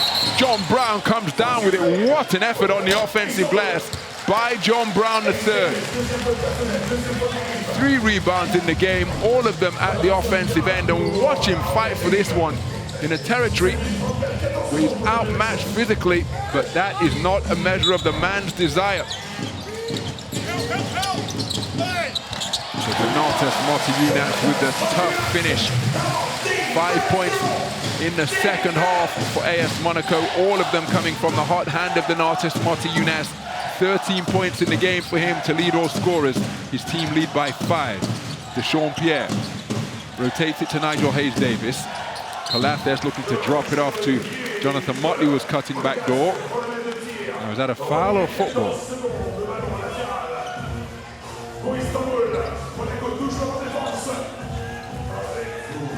Sideline possession on a recycled 14 for the visitors.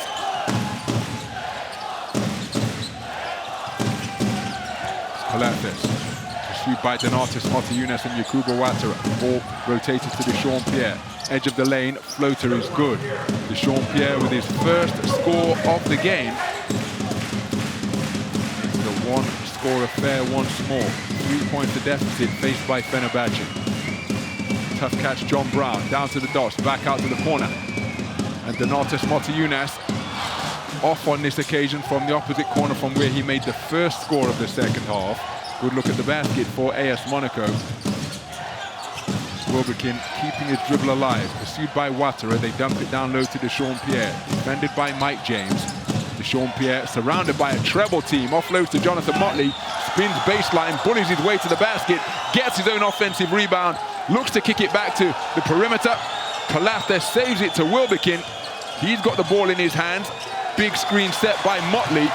Wilbekin offloads, sideline logo, three-pointer is nothing but net. And we are all square, 45 points apiece on what a calmly executed half-court offense by Fenerbahçe in the face of some ferocious defense by AS Monaco. They're leading the third quarter by 5, doubling up AS Monaco. 5-10 in favor of the visitors as Jordan Lloyd off the glass by some distance, didn't even draw eye, and Jonathan Motley with another rebound. First one at the defensive end. Here's confirmation of what is a 2-10 run in favor of the visitors. What a battle down low between John Brown and Jonathan Motley, and the deflections favoring the more active Fenerbahçe through this period of the third quarter. As the battle on the block continues between John Brown III and Donatas Motiejunas. Calathes looking for back-to-back threes. This one off the back iron, and that is a towering rebound hauled in by Donatas Motiejunas.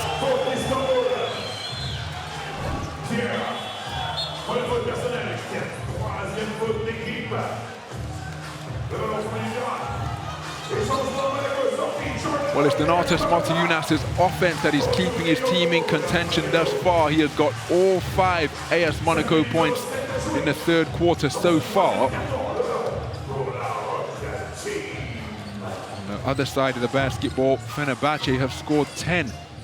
That is how they have overturned a deficit that was as large as 8 after Donatas Motiejunas' corner three-pointer. So Fenerbahçe trailing 43-8. Use the 3 ball to magnificent effect. Fenerbahçe now 8 of 19 from downtown. 2 of 4 here in the third quarter from deep. Diallo pushes off, stops on a dime and gets the mid-range J to fall from about 15 feet. Deadlock broken. AS Monaco leading by 2. But 2 3-pointers from Scotty Wilbekin and Nick Calathes. While if Fenerbahçe can call upon that 3-ball once again, it would see them regain the lead for the first time since the first quarter.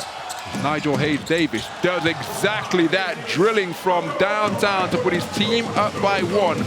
And for the first time since 9-11 in the first quarter, Fenerbahçe Beko Istanbul have their noses in front on the scoreboard.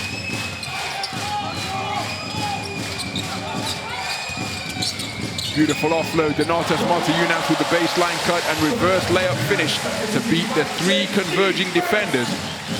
Fenerbahçe's lead short-lived, 6th lead change of the game.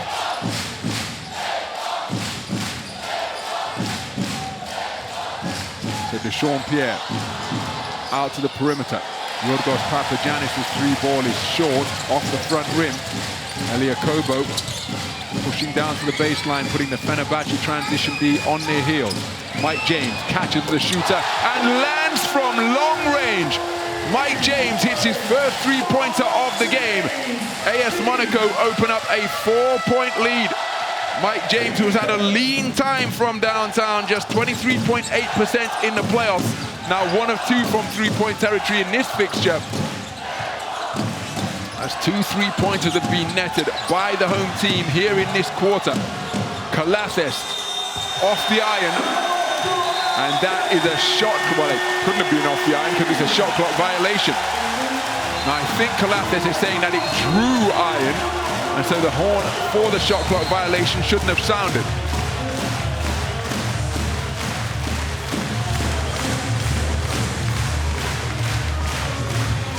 So, didn't get a chance to see whether contact with the rim was made.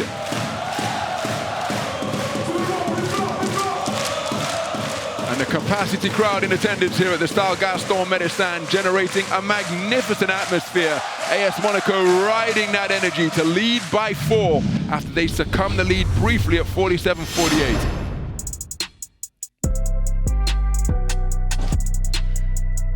The Turkish Airlines flight time play of the game comes off a fast break fashioned by the velvet hands of Elia Kobo, poking the basketball away from Tyler Dorsey to hook himself up with an uncontested jam on the fast break.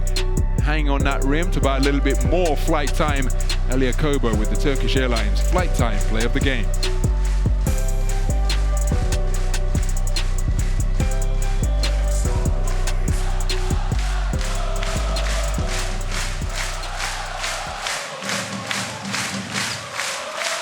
So there is Laurent Siada in attendance here at the Stade Gaston Médecin. Thumbs up for the former French international. Top scorer in the 2000 Olympic final against United States of America. I was courtside in Sydney to watch that. First Olympic Games. Zachary Rizash's father, part of that French team as well, ultimately coming away with silver against the USA team comprised of Alonzo Mourning, Gary Payton, Vin Baker, so many other outstanding players on show for both teams. Good to see French legend in the house supporting AS Monaco here tonight. So Dante Hall with a tiptoe teaser. Mike James, sidestep 3, fouled in the act of shooting. Doesn't find the bottom of the net, but he will go to the free throw line to shoot 3 foul shots after Nick Calates committed the foul. That expression suggests he doesn't particularly agree with the call.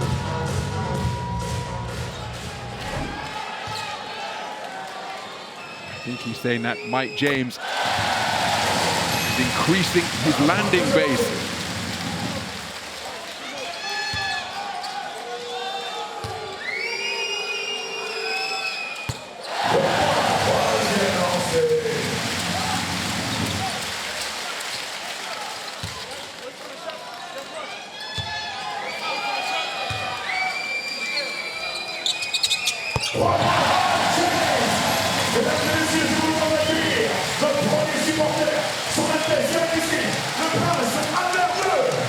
So Mike James with a perfect trip to the free throw line moves to 12 points in the game to become his team's second double-digit scorer. His team leading by 7, they've led by as many as 8. Fenerbahçe regained the lead for a brief period of time, and now we've got royalty in the house here at the Stade Gaston Médecin. Albert taking his seat here at AS Monaco's home court as they seek another return, consecutive return to the Final Four. Guduric. Now he's locked lower bodies with Alpha Diallo there, but who's committed the foul? It's Elia Kobo that's been called for it. AS Monaco with plenty of fouls to give. It will be out of bounds possession for the visiting team.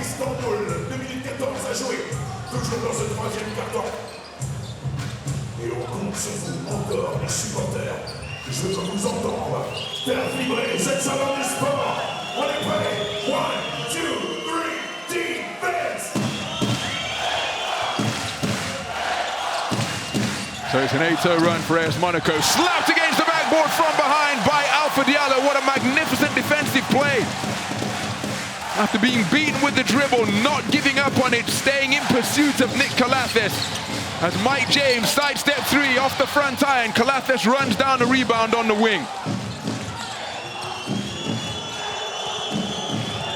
So Guduric being guarded by Elia Kobo. Big screen set by Papagiannis. Catches on the roll, out to the perimeter. Tarik Baburovic for three. And Tarik Baburovic continues to light it up here in the Principality. I thought it was a three-pointer, but it's a long-range two for Tarik Baburovic, ending the run of 8 points without reply. But Tarik Baburovic seeing the basket beautifully. Both of his made field goals, one three-pointer and that long-range two have come from the perimeter. Elia Kobo, step-back three, off the back iron. Nick Calathes securing the rebound. Baburovic, 2-on-2, offloads to Guduric.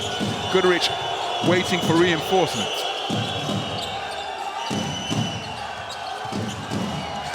So Nigel Hayes-Davis met by a double team. Baburovic this time surely it's the three, and he lands from long range.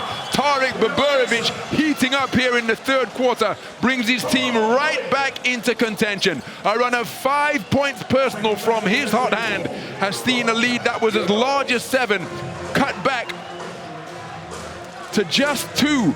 Timeout on the floor. Tarik Baburovic sees his team hot on the heels of Fenerbahçe Beko.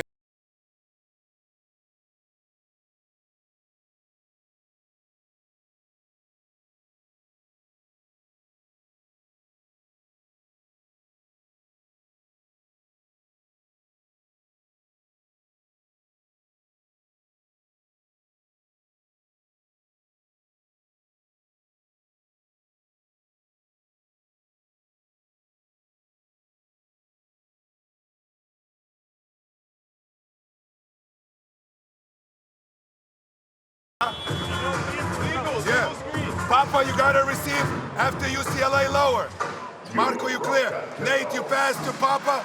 Tarik screen. Hey, listen. Tarik, if you don't have it, double.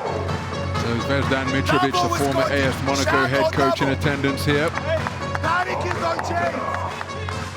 Part of what has been this remarkable ascent by AS Monaco as we take a look at the shot-making prowess under pressure from Tarik Baburovic. The first one, his toe must have been on the line. The second one, there was no doubt. Tarik Baburovic, 3 of 4 from the field, and all of his made field goals. Well, there's confirmation. But that 2-pointer was a long-range one indeed. Must have been 2 by the narrowest of margins.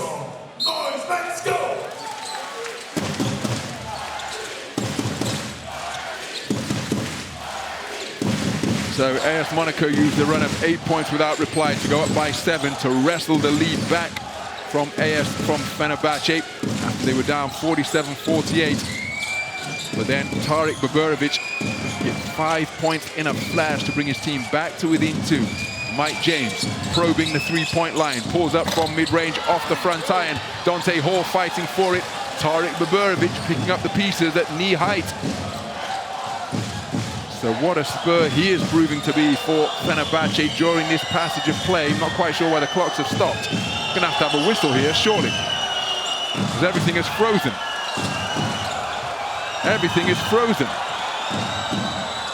As Baburovic makes light of the disrupted game clock and shot clock scenario by netting 8 points in a row. A long-range two followed by back-to-back three-pointers has seen Fenerbahçe Beko Istanbul take the lead with a run of 8 points without reply from the boiling hot hand of Tarik Baburovic. But will this bucket count?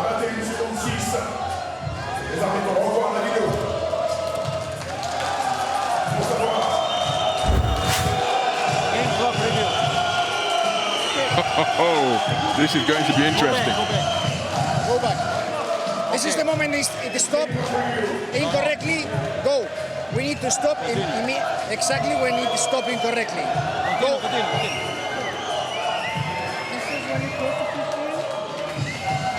So the shot clock stops first. All right. And also go back. Shot clock stopped right now. Continue. Now, okay. Continue. No, 21.6. You want me to do the preparation? Yes. From now? No. Continue because we have 15. Okay. Now, from the 15, you count. We need 21.6. Please. No. May I? Give me the control. Give me the control. Okay. Okay. Now this is the moment. Now we need to see the clock of the system. Clock of the system. Can you count now? Measure. Okay. Now. And we will stop immediately when the basket counts. And we will see if this violation of the basket is correct. You understand? You got it? When the shot is made, yes. We have to count. We need to stop. Wait. Back. I can't go back. I can't go back. The system doesn't allow to me. Yeah, now easy. Okay. Back. This is. Okay, now. How much?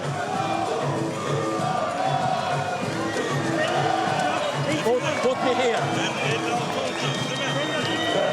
10.8. So, basket is correct. Valid. And we need to 21.6 minus 10.8. 10.8. Show me. 10, so it's 11.6 is 10. 9.8. 11.6, so 10.8 is 11.6, is 10.8. 10.8. This is right. 10.8 is the clock. Okay. This is the time. Okay? Okay. I go with the basket value, okay? Post triple. So basket good.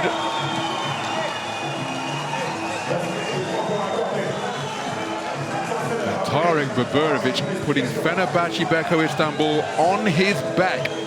8 straight points to overturn what was a 7-point Monaco lead. 10.8 seconds remaining. The scenario which was just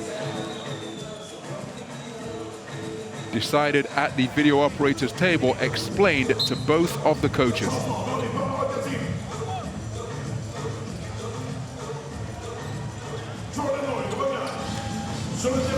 So the shot clock not a factor now for the remainder of the third quarter.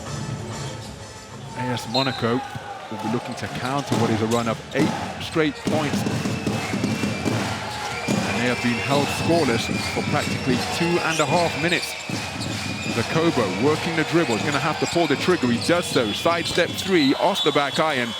And what a fight back by Fenerbahçe Beko Istanbul, holding AS Monaco scoreless for the final 2 minutes 40 of the third quarter, while Tarik Baburovic individually put 8 points on the board, courtesy of his long-range marksmanship. With 10 minutes remaining here at the Stade Gaston Médecin, it is a 1-point lead for Fenerbahçe Beko Istanbul, 55-56 the score.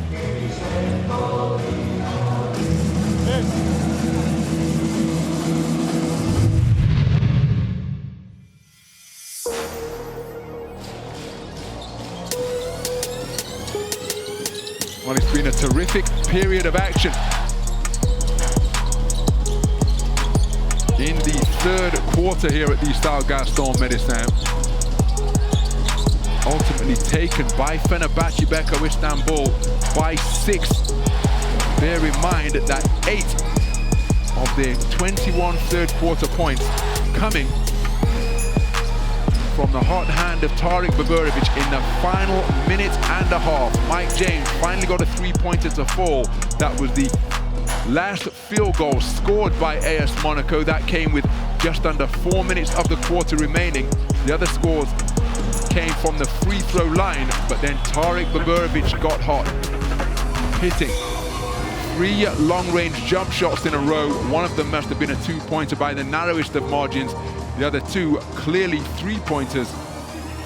And his scoring prowess from the perimeter has seen Fenerbahçe Beko Istanbul take their second lead of the quarter, giving us our 7th lead change of the game.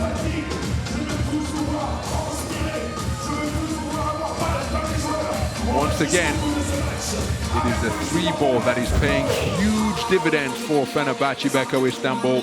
11 of 24 from downtown. In stark contrast, AS Monaco just 3 of 14. And Tarik Baburovic, those last 8 points coming in the final minute 40 seconds of the quarter.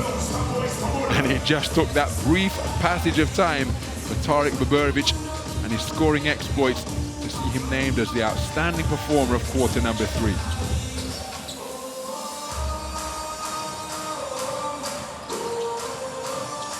Monaco en défense. Vous êtes prêts pour 10 minutes de supporters. On donne tout. Come on, let's go. Ensemble.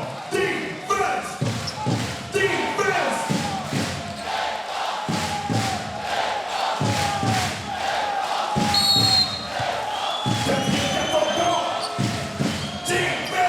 So the final quarter underway. There is the 5 on the floor for Fenerbahçe Beko Istanbul, and it is the visiting team that have the momentum entering this final period after Tarik Baburovic caught fire in the closing stages of the third quarter, rattling off 8 points without reply from his hand individually to put his team up by 1 and make it a 10-0 run.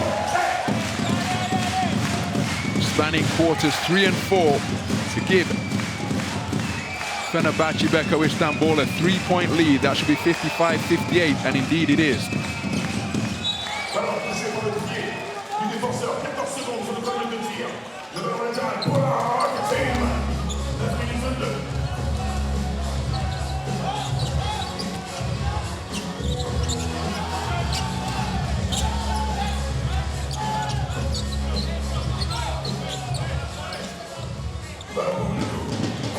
So Elliot Kobo inbounding from the sideline. Lloyd guarded by Guduric.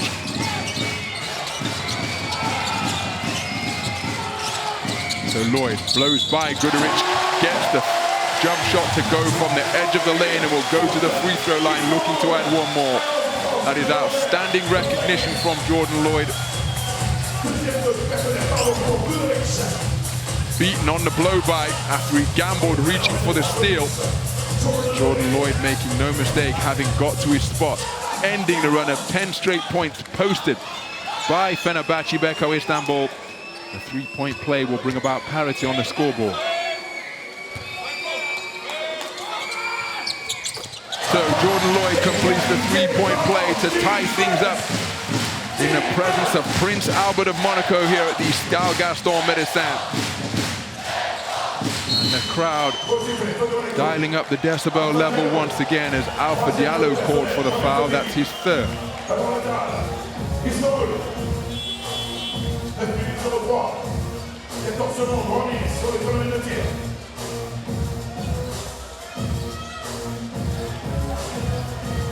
Le message reçu par la tête de marque de Barcelone. À Barcelone, pour l'EuroLeague, il y a une contrôle room énorme, plein d'écran. Et aussi des gens de l'EuroLeague qui regardent le match et qui peuvent aussi intervenir sur une décision. Et c'est le cas, un message reçu de l'EuroLeague pour les arbitres.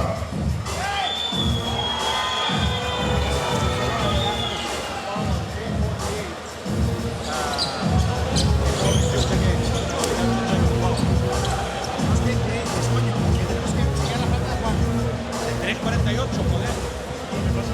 3:48.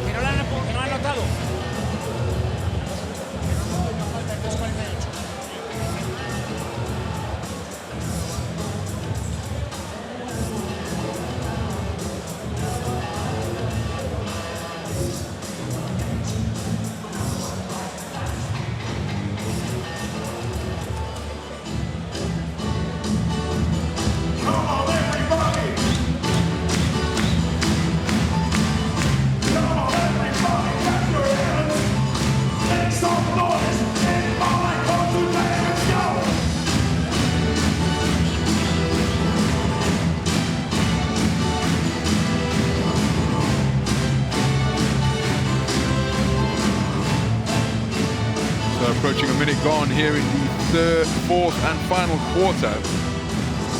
Yes, Monaco using a three-point play from Jordan Lloyd to get back to level pegging on the scoreboard. Vérification par Barcelone. Une faute donc sur le panneau d'affichage.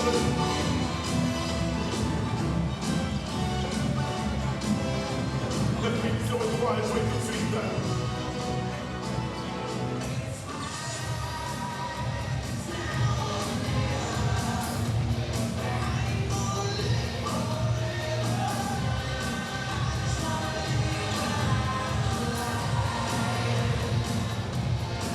Et encore une fois, pour expliquer pourquoi le jeu a du mal à reprendre, en EuroLeague, l'ordinateur, les statistiques et du score est le même.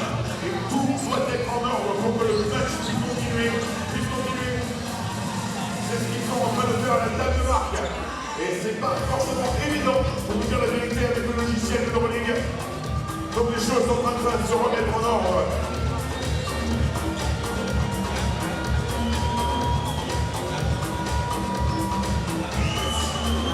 Well, that gentleman in the striped shirt punching his phone has shown something on his phone to the officials on the floor. So that is what's being discussed here. Not sure at this point what exactly the gentleman with the phone displayed to the officials.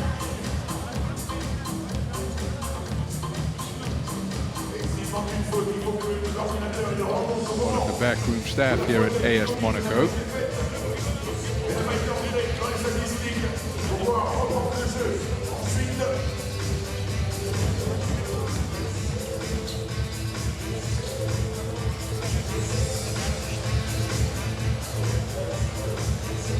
Allez les supporters, 9 minutes 03, on reprend, je veux vous entendre chanter, faire la fête ici à Monaco. Comment tout le monde, tout le monde, tout le monde, tout le monde, allez, je veux vous entendre, allez, allez. Well, this capacity crowd have played their part in generating a fantastic atmosphere here at the Salle Gaston Médecin. Hear of the phrase home court advantage. Can AS Monaco capitalize, keep this perfect record of home teams in playoff game 5 alive here? Fixture still very much in the balance, approaching a minute gone in the fourth quarter.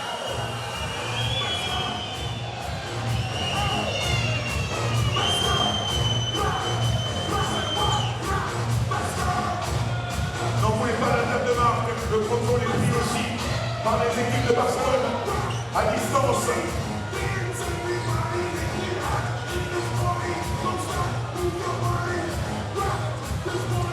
Il y a des 6 inconvénients à cela.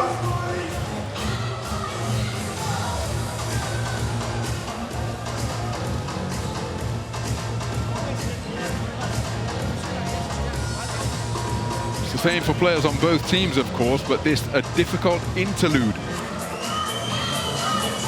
Players that emerged from the intermission between quarters 3 and 4 were in their flow. Each team netting a field goal. Jordan Lloyd completing a three-point play. Now, they won't want to be expending too much mental energy, but equally, they won't want their concentration levels to drop or their bodies to seize up. Just see Elia Kobo taking the opportunity to remain loose and limber. Of course, crucial that statistics, game clock, shot clock, foul counts are all correct and as they should be, particularly in a game of this magnitude.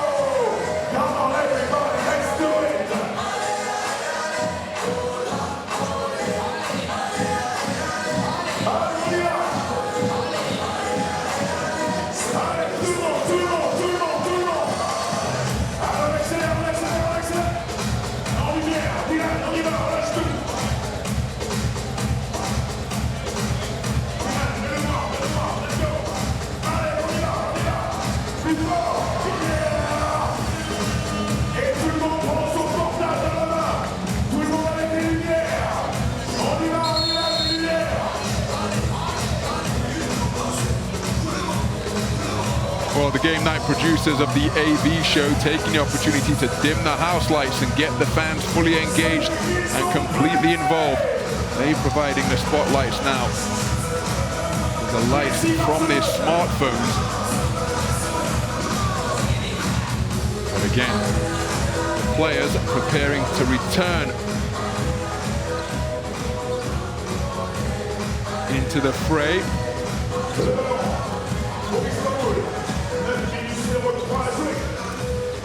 So Nigel Hayes-Davis has gone from 3 fouls to 2 fouls.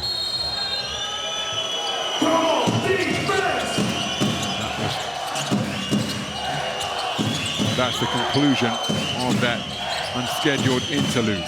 So the action resumes, just over a minute gone. Shot clock in the red. Big 2-footed stop by Marko Guduric, doesn't get the shooter's roll, and then Yorgos Papagiannis positioning himself magnificently to snare the offensive rebound. Fouled in the act of doing so, so a new 14 and end line possession, sideline possession. I thought it was going to be from the end line for Fenerbahçe.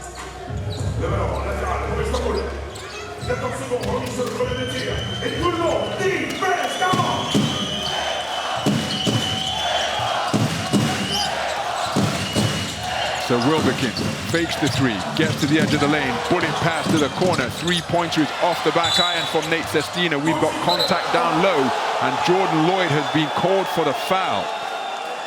He thought it was a fair box out.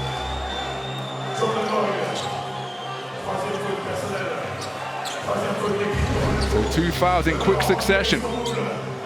Take another look at the 3-ball from Nate Sestina. Oh dear me. Well, it's Jordan Lloyd who is caught, but I think just prior to that, Tarek Baburevic was wrapping him up from behind. Guduric spinning his way into the lane, has it poked away by a hard swipe from Donatas Motiejunas. What a steal. And now Motiejunas, oh my goodness, that was an ambitious feed through a crowd.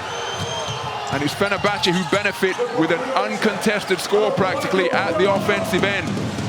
AS Monaco looking to get themselves a quick score in transition. But the attempted pass to the streaking Donatas Motiejunas had to go through a forest of Fenerbahçe hands, and ultimately it couldn't find its way to the intended receiver. Turnover is the result.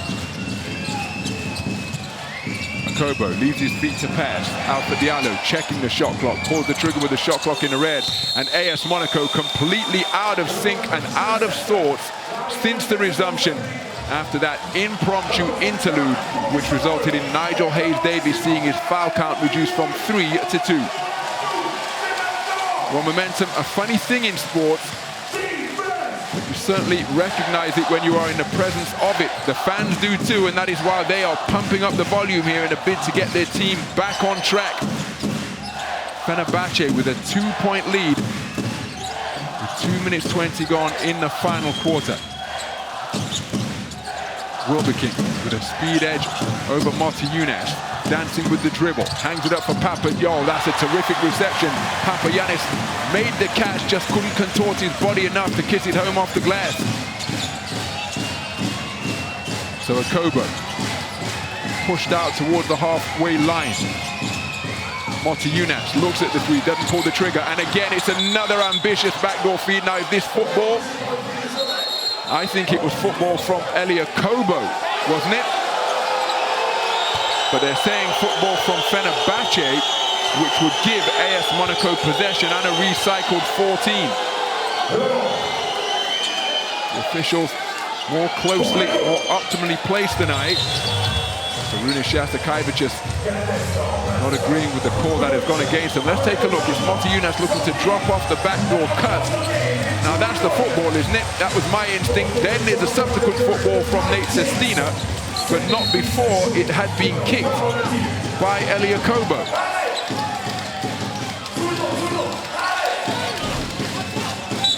Wow, that's a big call. It sees AS Monaco retain possession, and it's Alpha Diallo who banks it home after cutting his way creatively through the lane to remain perfect from 2-point territory, 8 points in the game, and he ties things up at 60 points apiece. And the home fans here at the Stade Gaston Médecin looking to raise the roof as they seek to rally their team. They battle back to parity. Shot clock in the red. Tarek Baburovic offloads the bat. Oh my goodness! A foul committed by AS Monaco with 0.5 seconds remaining on the possession. And Nick Calathes, who's a big-time shot maker, but surely you would live with this field goal attempt, wouldn't you? Oh, wow. Donatas Motiejunas wishes he could take that one back. And he, for his part, saying that he got all ball. That is a big call. Third foul on Donatas Motiejunas. Busting a gut, playing intense defense for 23.5 seconds and more, only to commit a foul with 0.5 seconds remaining on the shot clock. Now, has this been called in the act of shooting? Or are they saying that Nick Calathes was going to offload? Les arbitres vont vérifier simplement si le tir est 2 ou 3 points. Il arbitrage vidéo, on can review. Well, it's in the act of shooting. And that's a clear three-pointer, isn't it? No doubt whatsoever. But that's not even... Is that a shot? Is this an attempted shot? I suppose, given the context, it had to be a shot, or it would have been... Wait. Can I have another angle? Another angle. Wow. This is a big call. Hitting the head, hitting in the arm, 644, and 3 shots. Okay? Well, they've said it's a foul in the act of shooting. 3 free throws to come for Nick Calathes. The Fenerbahçe fans absolutely delighted. The Monaco fans less than impressed. Les supporters, vous savez faire du bruit, je veux rien entendre. Je veux juste entendre siffler et je veux vous entendre faire du bruit. Come on, everybody, make some noise. Well, the encouragement of the Fenerbahçe fans for the visitors being drowned out by the cacophony being created by the home fans here.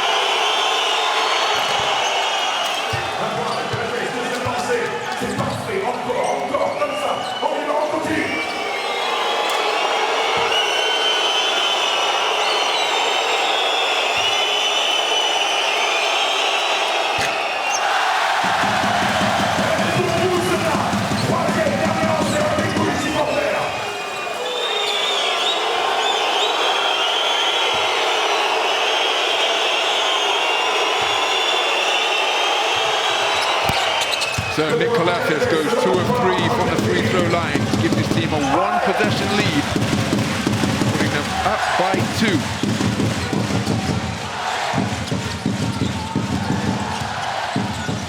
So James working the handle, Calathes giving him room.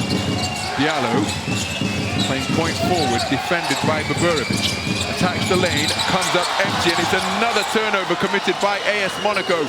Swarming defense for Fenerbahçe Beko Istanbul, paying dividends.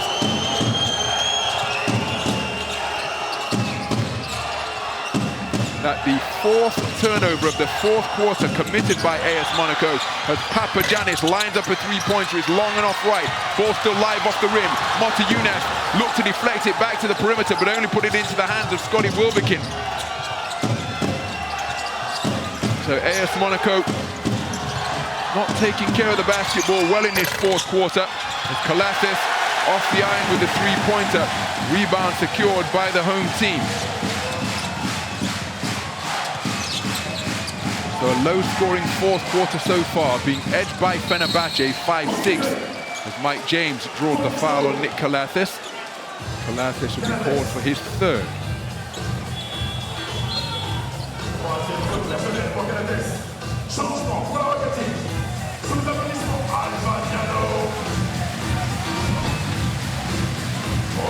Jordan Lloyd.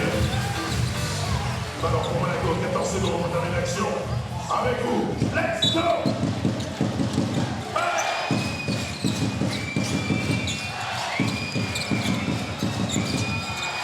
So Sakobo stops it just above the free throw line, doesn't get the shooter's roll. Tough rebound, Yorgos Papagiannis. Approaching the halfway stage of the final quarter of regulation. Will overtime be required, as it was in game 1 here, to open this playoff series?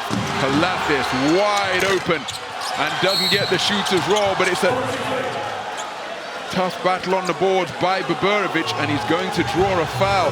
AS Monaco will find themselves in the penalty before the halfway stage of this fourth quarter. It's been incredibly hard fought. You would expect nothing less, but for my money, AS Monaco have been devoid of flow in this fourth quarter so far, and that is foul number 4 against Jordan Lloyd. Again, the team who lead the league in terms of taking care of the basketball, committing 4 fourth quarter turnovers in the first 4 minutes of the period. Some of them committed when trying really ambitious passes to a crowded lane, looking to find cutters en route to the basket. Tarik Boborovic,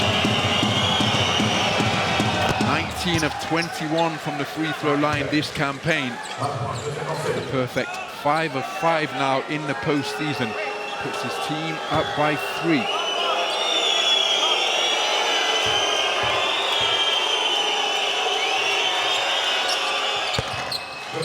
So Tarik Boborovic moves to 13 points in the game.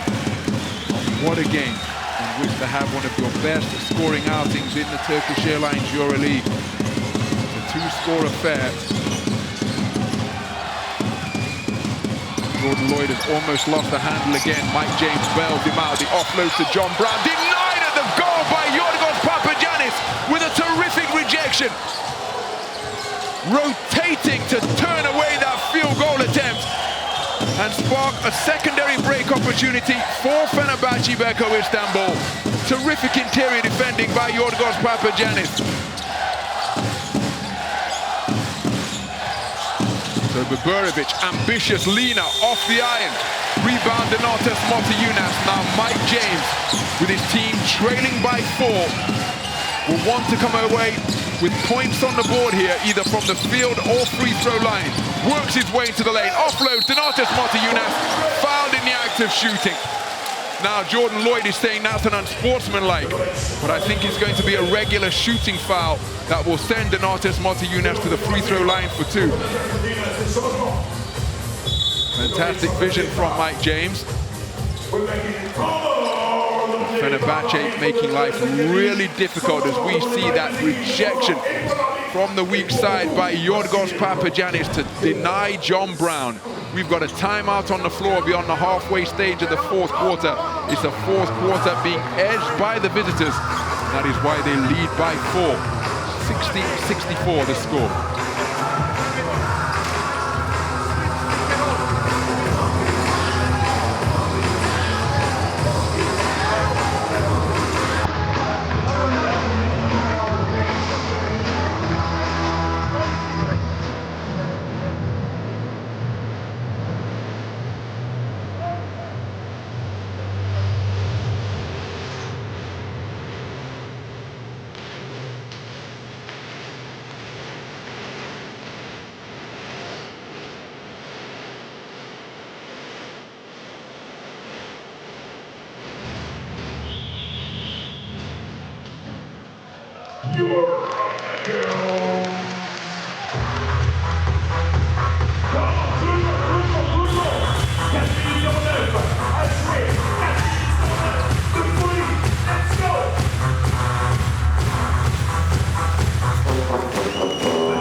There you see Tarik Boborovic, who's exploded. That trip to the free throw line, taking Tarik Boborovic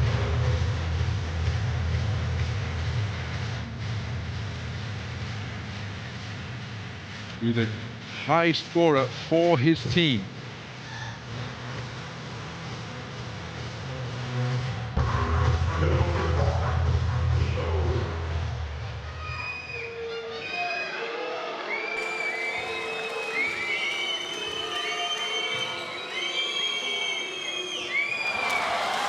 So Donatas Motiejunas off the range with the first. For what it's worth, I've got Tarek Baburic on 13 points in the game rather than 17. But either way, he is Fenerbahçe Beko Istanbul's leading scorer. Game's leading scorer is a man on the free throw line with 15. Gets the shooter's roll on the second to end the run of 4 straight points, all coming from the free throw line posted by Fenerbahçe Beko Istanbul. It is a one-possession affair. AS Monaco trailing by 3. 16 points in the game for Donatas Motiejunas. Being Monaco's leader in terms of performance index rating, 13.5 through the completed 4 playoff games coming into this decider. So Wilbekin on the rip through and then the dribble against Okobo. Sidestep dribble, pull-up three-pointer, rebounded by Nick Kalathis. Terrific effort by Fenerbahçe Beko Istanbul, who continue to have a significant edge on the boards, particularly at the offensive end.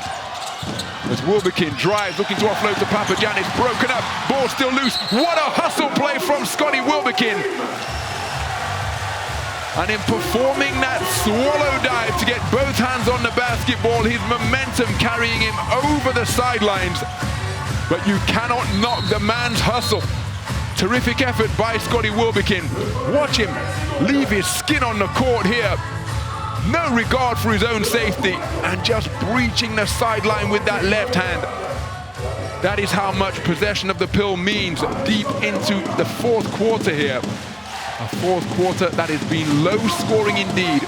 6-8 in favor of Fenerbahçe Beko Istanbul.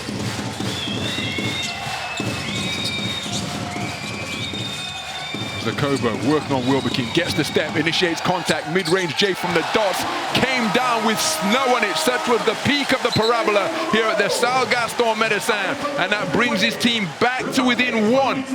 63-64 the score, with 3 minutes of regulation remaining. And I think Coach Saruna Shastakevich is calling for a push-off here. I think Okobo initiated the contact, but I'm not sure there was any extension with his offhand. Oh, cries of défense, défense, reverberating around this arena, looking to make communication difficult for the visitors and encourage the home team to lock down. As Guduric creates room with the crossover and calmly connects his second three-pointer to remain perfect from downtown and make this a 2-score affair. Marko Guduric, as cool as can possibly be, the crossover dribble, creating room after the pick was set on the perimeter, and Marko Guduric drills Fenerbahçe Beko Istanbul's 12th three-pointer to give them some breathing room deep into regulation. Timeout on the floor, Fenerbahçe Beko Istanbul leading by 4. Push yourself, let's go!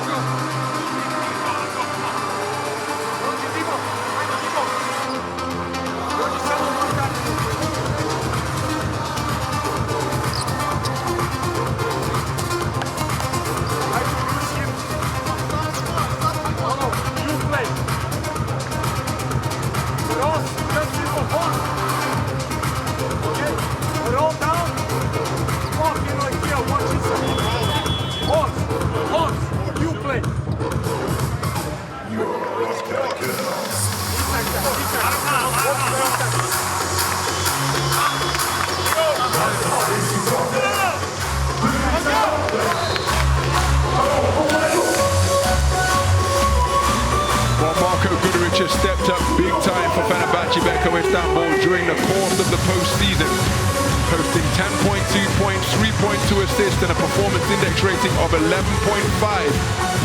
up from his numbers of 9 points, 2.4 assists and a PAR of 9.7 in the regular season. And remember, in playoff game 4, Marko Guduric was the game's leading scorer with 14 points in the game, including a perfect 3 of 3 from downtown.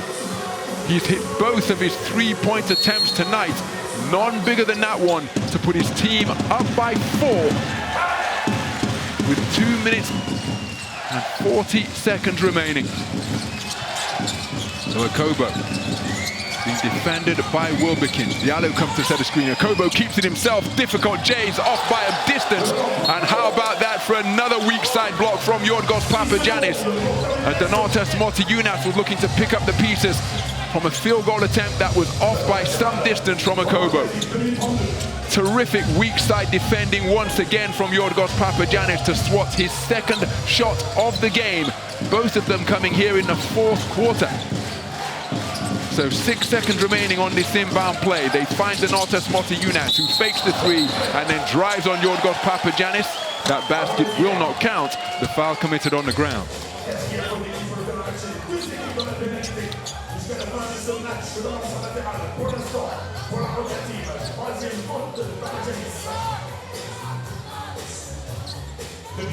So Yorgos Papagiannis called for his third. Mike James, 1 of 3 from downtown thus far. His team trailing by 4. Looks at the three-pointer. Alpha Diallo lets it go from the wing. That is short and off right. Nick Calates secures possession, wrapping up the basketball for his 6th rebound of the game. Goodrich, who's perfect from downtown so far. Diallo defending. Goodrich working the dribble. Wide open is Papagiannis. They look for him. Ball deflected by Jerome Blossomgame for the steal.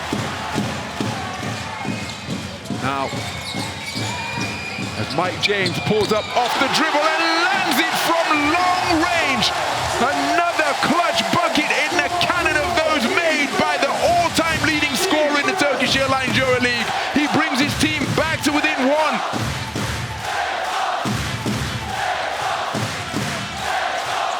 So once again, the crowd up on their feet, the bass drums being pounded, feet being stomped and hands clapped as Jerome Blossomgame gets a hand on the basketball, giving up his body to hit the deck and force a 24-second violation is Donatas Motiejunas.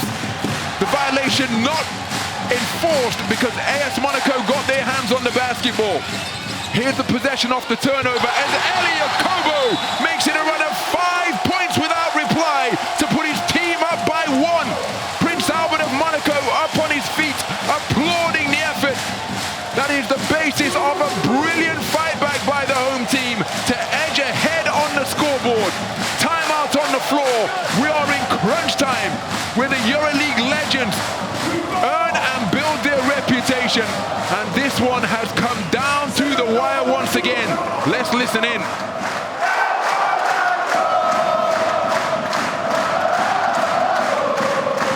Two doubles.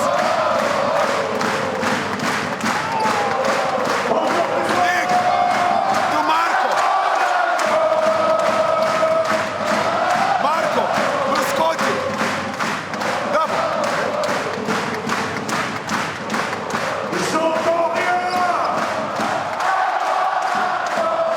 Aggressive.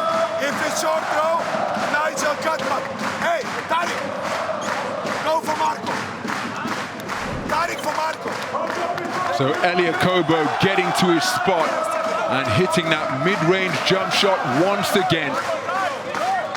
Elia Kobo 5 of 8 from 2-point territories. Had a difficult night from downtown. Mike James stepping up to take that three-pointer with 2 defenders practically draped all over him. But Mike James, as he has done so often throughout the course of his incredible career, taking responsibility to take the big shot that built the base, that provided the springboard for the momentum that has been fashioned by AS Monaco. They're using a run of 5 points without reply to lead by 1. A minute and change remaining as Mike James gambles on the steal. Tariq Baburovic, 13 points in the game, including 3 of 3 from downtown. Wilbekin leaves Blossomgame, pulls up for 3, goes glass to kiss home the three-pointer from the top of the key. 12 points in the game on 4 of 7 shooting. And inside the final minute, it is Fenerbahçe Beko Istanbul who lead by 2. The Kobo gets to the goal and ties things up at 70 points apiece. This is a heavyweight slugfest between 2 of the best teams in the Turkish Airlines EuroLeague. And they are fighting one another to a standstill thus far. Absolutely nothing between them with 45 5 seconds remaining. Big shot after big shot being made by the EuroLeague ballers here at the Salle Gaston Médecin. 5 points in a row on a 3-pointer from Mike James and a mid-range J from Elia Kobo. Scotty Wilbekin hitting a pull-up, countered by a take to the glass by Elia Kobo. And that is why we are all square, 70 points apiece. And Tarik Baburovic, who has been instrumental in Fenerbahçe remaining in contention. Remember, he scored 8 points in a row to conclude the third quarter. He's gone down lame, having twisted his ankle here. Oh my goodness. Saw him reach for that left leg immediately. Wow, this assessment by the Fenerbahçe medical team going to be absolutely crucial. So AS Monaco in the penalty. The marquee matchup to the 4 as Calates brought it over the halfway line. Wilbekin checks the status of the game clock and shot clock. Working against Blossom Game. Gets to the inside the lane, straight into the hands of Alpha Diallo, presenting him a gift. As Alpha Diallo with his second steal of the game. Wilbekin left his feet to pass and coughed up possession of the basketball. The 16th turnover of the game committed by the visiting team. And now there's a negligible difference between shot clock and game clock. Elia Kobo is gone for a 3. High-arcing J off the iron, and we are going to overtime. Well, the ball not leaving the hands of Elia Kobo. He came up big for AS Monaco in crunch time, netting 4 points to keep his team in contention. But having got the ball with that much time remaining in regulation, would a take to the rack or a mid-range J have been more advised? He went for the step back 3, he couldn't find a range, and so just as was the case in game 1, we are going to an extra period. What a fourth quarter here at the Salle Gaston Médecin. A fourth quarter where Fenerbahçe came in leading by 1. They turned it into a run of 10 straight points by netting the first score of the fourth quarter, a 10-0 run spanning quarters 3 and 4. They then used a 4-0 run to go up by 4 before Monaco responded on a 3-pointer from Mike James and a mid-range J from Elia Kobo in the lane, put them up by 1 at 68-67, but then Scotty Wilbekin hit a 3-pointer to put his team up by 2 at 68-70 before Elia Kobo answered to tie things up at 70 points apiece. My goodness. All of the game winners on either side have showed out in this fourth quarter here tonight. It's a pity that there has to be a loser, but that is the nature of the game of basketball. There will be a winner and there will be a loser, no time permitted. But big shot after big shot made in crunch time by the stars of both teams. So we've got Jordan Lloyd on 4 fouls as we take a look at the numbers. That turnover number 16 committed by Wilbekin after he left his feet to pass. Well, AS Monaco not able to capitalize. The ball remaining in the hands of Elia Kobo, who was so strong to keep his team in contention in the closing stages of the fourth quarter, but the step back 3 was off the mark, and that is why we are going to overtime. Remember, when we went to overtime in game 1, it was Fenerbahçe Beko Istanbul who dominated proceedings to ultimately prevail 91-95. They entered that extra period after the fourth quarter was deadlocked at 81 points apiece. This one a lower scoring affair.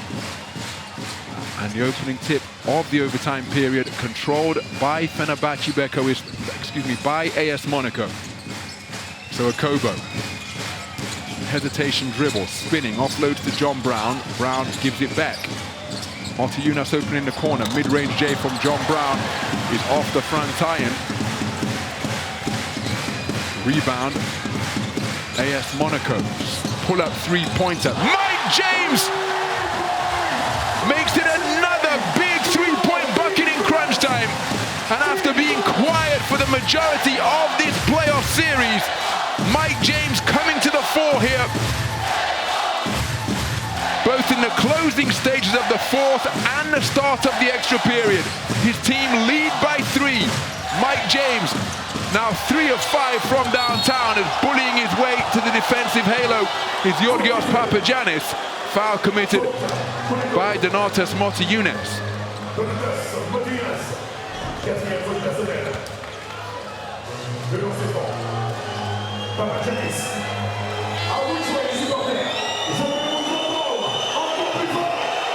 So it looks as though Mike James has rediscovered his shooting touch from deep here in the closing stages of the fourth and the start of the overtime period.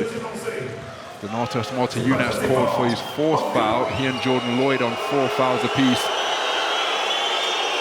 for AS Monaco. No player in foul trouble for Fenerbahçe. Georgios Papagiannis with a perfect trip to the free throw line brings his team back to within 1. Fenerbahçe Beko Istanbul. Well, you see the disparity in terms of free throws attempted. Both teams shooting solidly from 15 feet away.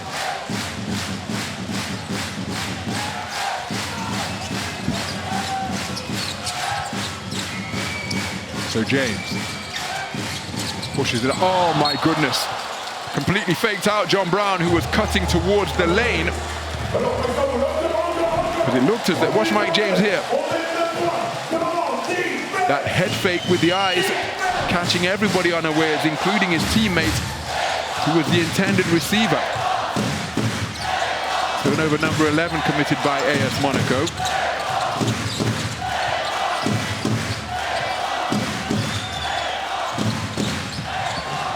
So Collathis defended by James. James defending, step through move from Collathis, rims out into the hands of Mike James. So Mike James, it looks as though he's taken over the point guard responsibilities from Elie Okobo. Drives on Nigel Hayes-Davis, offloads to the corner. Donatas Motiejunas now looking to back down Papagiannis into the lane. Beautiful stop, and he's blown the layup off the spin move. Part of his repertoire that serves him so well. Terrific footwork down low from Donatas Motiejunas, completely selling that fake to Georgios Papagiannis, but couldn't find the finish. And after his fantastic footwork down low.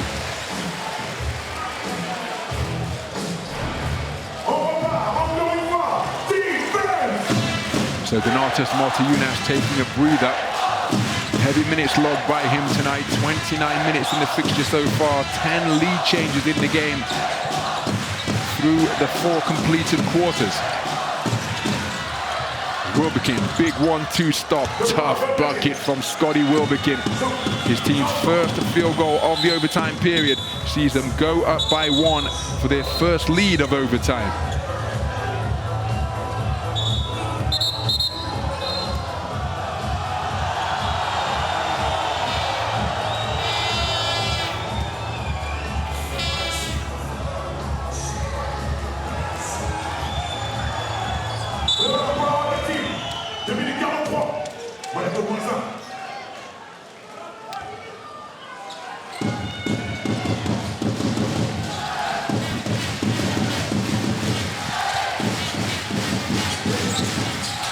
So Elie Okobo handling from the point, working the dribble against Georgios Papagiannis, blows by him. We've got a foul committed, and I think that's Georgios Papagiannis going to be called for it. That's his fault.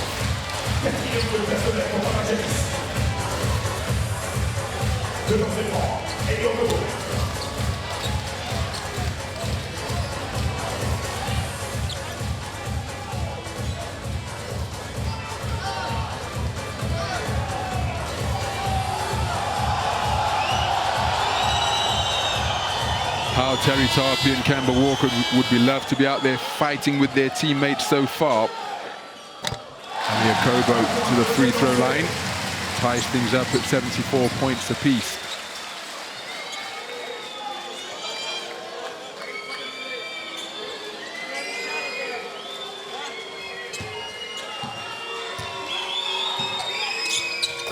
So Eliakoba remains perfect from 15 feet away. AS Monaco edge the score in their favor. They lead by 1. So Nigel Hayes-Davis has been quiet tonight in terms of putting the ball in the basket. 7 points. He has dished 4 assists and grabbed 2 rebounds. Wilbekin beats John Brown. Ball is loose. Nigel Hayes-Davis saves possession for Fenerbahçe. Nick Kalathis for 3 off the front iron. Strong rebound. Jerome Blossom game. 2 minutes of the overtime period remaining. Mike James working against Kalathis. James using the dribble, double teamed on the perimeter, pulls up mid-range, short on the shot, rebound Scotty Wilbekin. Mike James looking to perhaps get an and one opportunity, but no foul, no bucket. So Wilbekin. Papagiannis setting the screen. Now there's a mismatch on the perimeter and down low. Wilbekin pulls up for 3, goes up high, off the iron. John Brown deflects it and guides it into the hands of Alpha Diallo. So less than a minute and a half remaining. As Alpha Diallo attacks, goes for the reverse basket interference, surely. Yes, it is indeed, because Yorgos Papagiannis made contact with the rim from the underside as he looked to block his 3rd shot of the game. And I think this will be basket good for Alpha Diallo.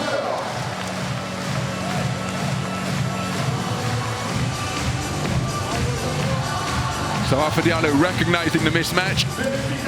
And there's contact with the underside of the iron by Yorgos Papagiannis. Basket interference, basket count.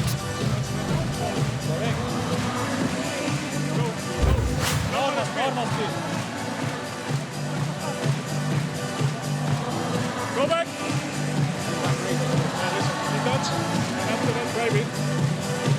Go back and go slowly now. Stay back. That's a window. Give me the ring camera left. Ring camera left. Let's go. Back and go slowly. Go back. Okay, go. That's it. Go, go. Well, that is pretty conclusive. 1 point, 17. At this point, they go. 1 point, 17 in basket. I complete the basket. So you give the basket to Turkey. So basket good. And for the 2nd time in this overtime period, AS Monaco leading by 3 after a Mike James 3-pointer put them up by 3 for the first score of the extra period. So everybody who is able up on their feet here at the Salle Gaston Médecin in support of the home team.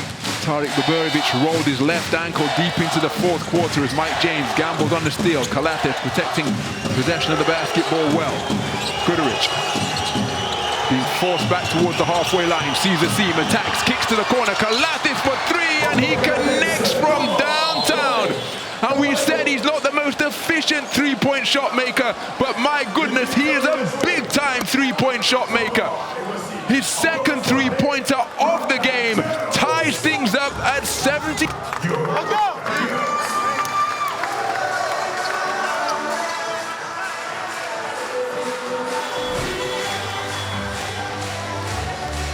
So another look at the basket interference by Yorgos Papagiannis.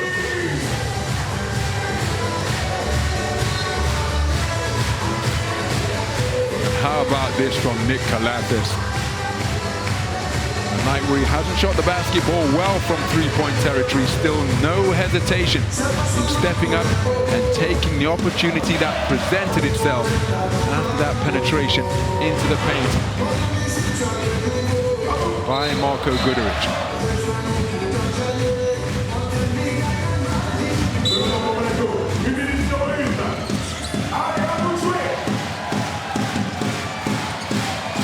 So half-court pressure being applied by Marko Guduric as Eliakoba brings it over the halfway line. Mike James setting a screen. And now Akobo, keeping his dribble alive, he's now used it, rotates it to James. Guduric looking to force him left. Guduric beaten, high floater is good over the top of Yorgos Papagiannis. Mike James, 20 points in the game to lead all scorers. And his team lead by 2. Around 11 seconds the difference between the shot clock and the game clock. This a crucial possession. As Guduric rotates it to Kalates. Back-to-back three-pointers from Nick Kalates. Sees Fenerbahçe Beko Istanbul take a 1-point lead. The shot clock has been turned off. Elie Akobo handling the basketball as he was at the end of regulation. You've got Mike James wide open and possession has been coughed up. Elie Akobo crying to the officials, but the ball was still loose. My goodness. What a play from Fenerbahçe Beko Istanbul. Elie Akobo coughing up possession. But Nick Kalates with another standstill three-pointer to make it back-to-back buckets from downtown to give his team a 1-point lead deep into the overtime period. From one great playmaker to another, he knows how big that basket is and how crucial this next possession is. I think we're going to have a jump ball at the nearest circle.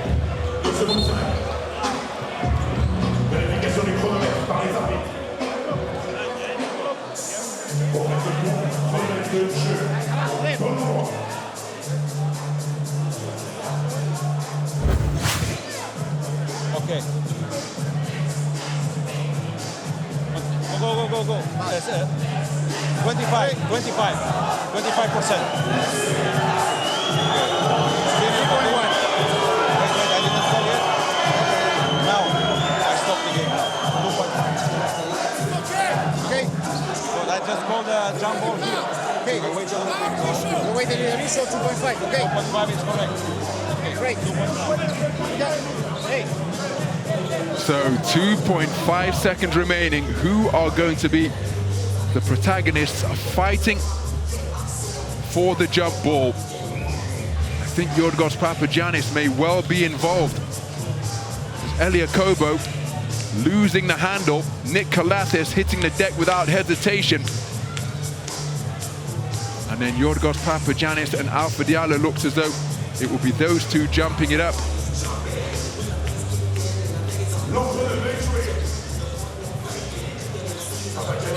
And that, what a picture. The EuroLeague superstars all involved in a pile-up in a bid to secure possession of the basketball. 2.5 seconds remain in the overtime period. Control of this tip is going to be absolutely crucial. It's advantage Fenerbahçe Beko Istanbul, and they have one of the best, most athletic big men in the EuroLeague contesting this jump ball against Alpha Diallo.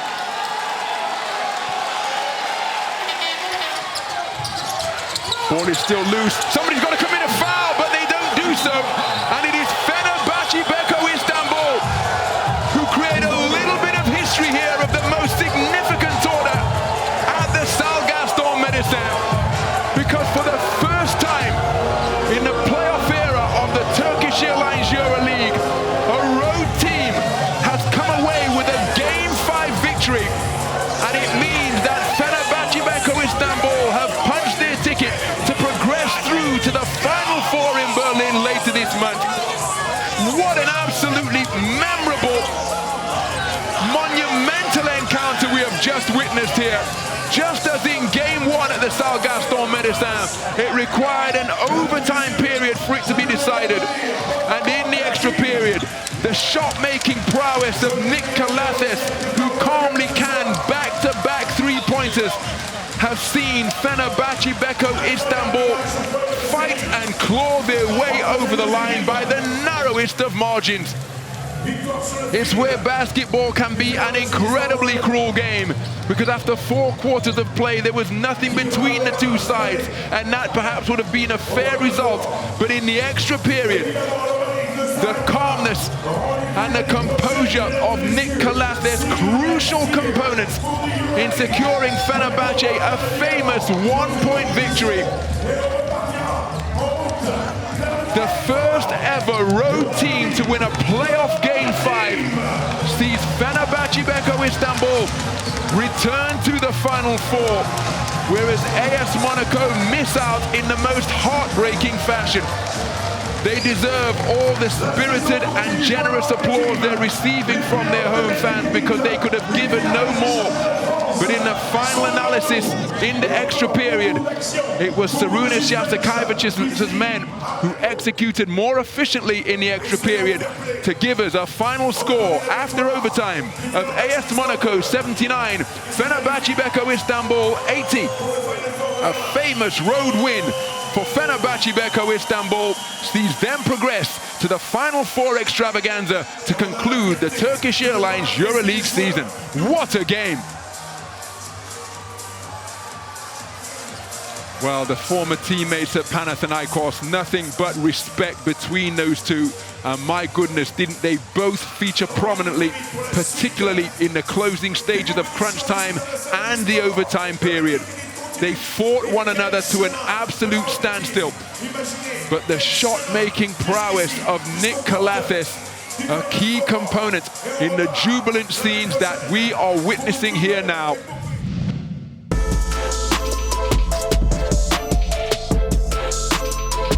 The Motorola magic moment is the three-pointer to beat the shot clock buzzer in the second quarter from Marko Guduric.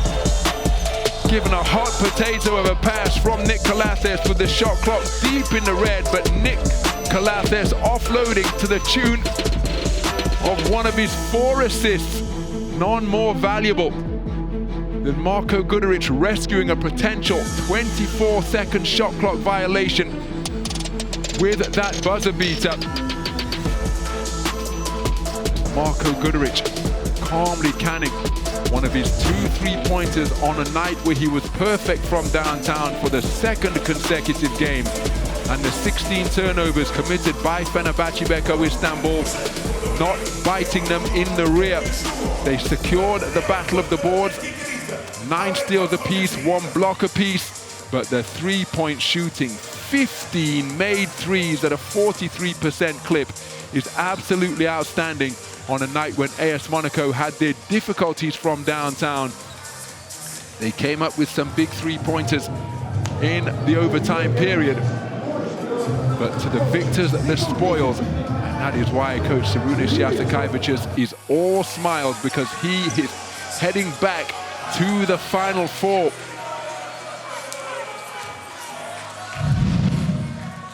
And tonight's Adidas Player of the Game is the man who calmly canned consecutive 3-pointers to get his team over the line. The first one tied things up at 77 points apiece. And then the next one, the final one, proved to be the nail in the coffin that put his team up by an ultimately insurmountable 79 points to 80. Nick Calathes showing huge basketball courage in the clutch, and he has duly been named as tonight's Adidas Player of the Game. Let's hear from him. Congratulations, Nick. Crazy ending to this very close game. It was a hell of a series. They're a very good team. Hats off to Monaco. You know, they're very well coached. They got a bunch of hell of a guys that can play basketball. They got the MVP and Mike James that, you know, we got the MVP, Mike James, that, you know, all season and all playoffs, he killed us. And, you know, first and foremost, I'm happy for my guys. We got a bunch of guys that are hungry. We worked all year. We went through adversity. And, you know, guys like Scotty, Tyler, Papagiannis, first Final Four, man, the guy who works his ass off. Guduric hit amazing shots. Tarek, Nate, you know, like I said, we have a family as a team, and we all help each other out. Motley was huge for us today. I can keep speaking, but I'm just very excited about going to the Final Four and doing it with these guys and this club. You said it all. Thank you so much. Have a good night. So Nick Calathes bestowed with the honor of tonight's Adidas Player of the Game, but he quick to give credit to his entire team and the work that they put in. Again, in the moments that required the courage to step up and take responsibility. Nick Calathes doing that. Those big buckets.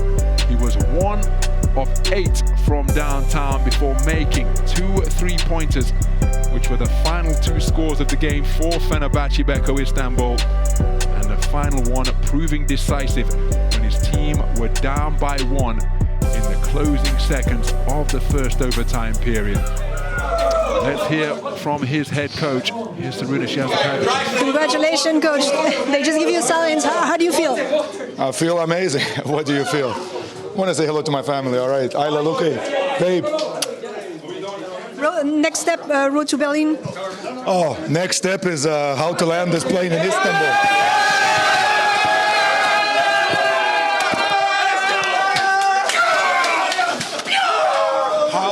How we're going to land in Istanbul, how we're going to take that plane down, I have no idea. But this flight home has to be legendary. Yellow Nation, get ready for Berlin. Thank you. Have a good night. Well, what beautiful post-game scenes during the course of that interview. In what was an incredibly hot atmosphere, Coach Ceremonies is called off by his troops. Doused in water during the course of his post-game conversation as we take a look inside the numbers. But this game about so much more than the numbers. The togetherness, the unity that they showed. Let's hear from Tarik Baburovic. What a game. How come you're completely dry and I'm completely wet and you won and I didn't? We were the ones throwing water. We were the ones showing water. Congratulations. Next step, Berlin. You might be over the moon. Right now I cannot comprehend the emotions that I'm feeling. I'm really happy and proud of my team. Everybody put amazing character in Game 5. This is the first time in history somebody did something like this. Even one more reason to even be more proud for the team. Really happy and let's go to Berlin. That was very close. You had a worthy opponent tonight. What? Excuse me? That was very, very close tonight. You had a worthy opponent. Exactly like every single game in the series. It was like until the last ball. It required a lot of concentration and everything, and we did it. Really with amazing character, a lot of fatigue, and I'm really proud of my guys. Thank you very much. Have a good night. Thank you. Well, Tarik Baburovic, when his team were trailing by an 8-point margin, which was AS Monaco's largest, by a 7-point margin, Tarik Baburovic rattled off 8 straight points to conclude the third quarter. A magnificent display. Let's hear from the bested head coach. Coach, crazy but disappointing ending for a game that could have gone either way. Just disappointed, that's it, what can I say? Congrats, like here, what can I say? Oh, Coach Sasa Bradovic, understandably disappointed. His team gave absolutely everything in a game that was decided by the narrowest of margins. 4 quarters of regulation, not enough to separate the two.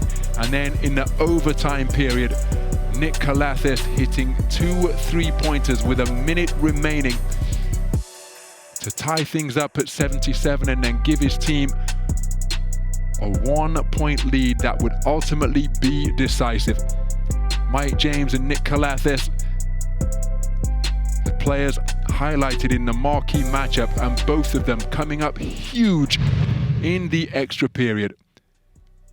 Mike James with 5 points in the overtime period, Nick Calathes with 6.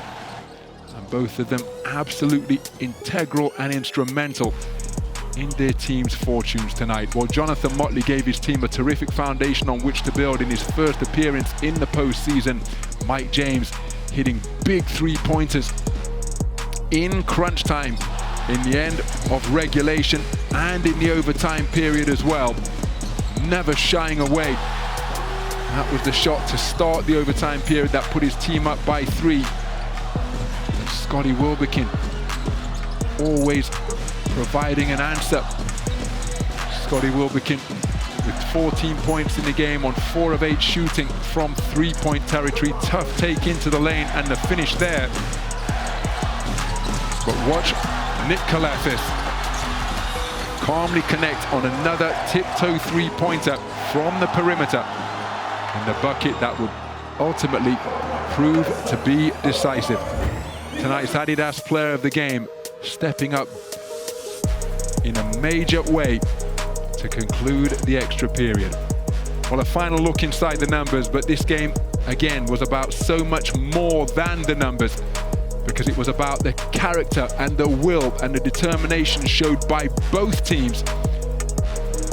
Inseparable at the end of 40 minutes of play, and in the overtime period, well, it was edged 10 points to 9 by Fenerbahçe Beko Istanbul, who take 2 wins on the road here at the Stade Gaston Médecin, both of them requiring an extra time period, and by creating a little bit of sporting history by becoming the first road team to win a playoff game 5 on the road.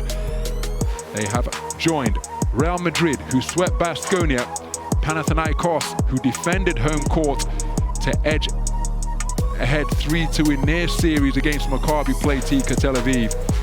And the third team in Berlin will be Fenerbahçe Beko Istanbul, having bested AS Monaco in this absolutely thrilling 5-game series between two teams where there was very little between the two of them. Well, it's deadlock between Barcelona and Olympiacos, who will secure the final ticket to Berlin. We know that Fenerbahçe Beko Istanbul will be there after a famous Game 5 road victory tonight. Bye for now.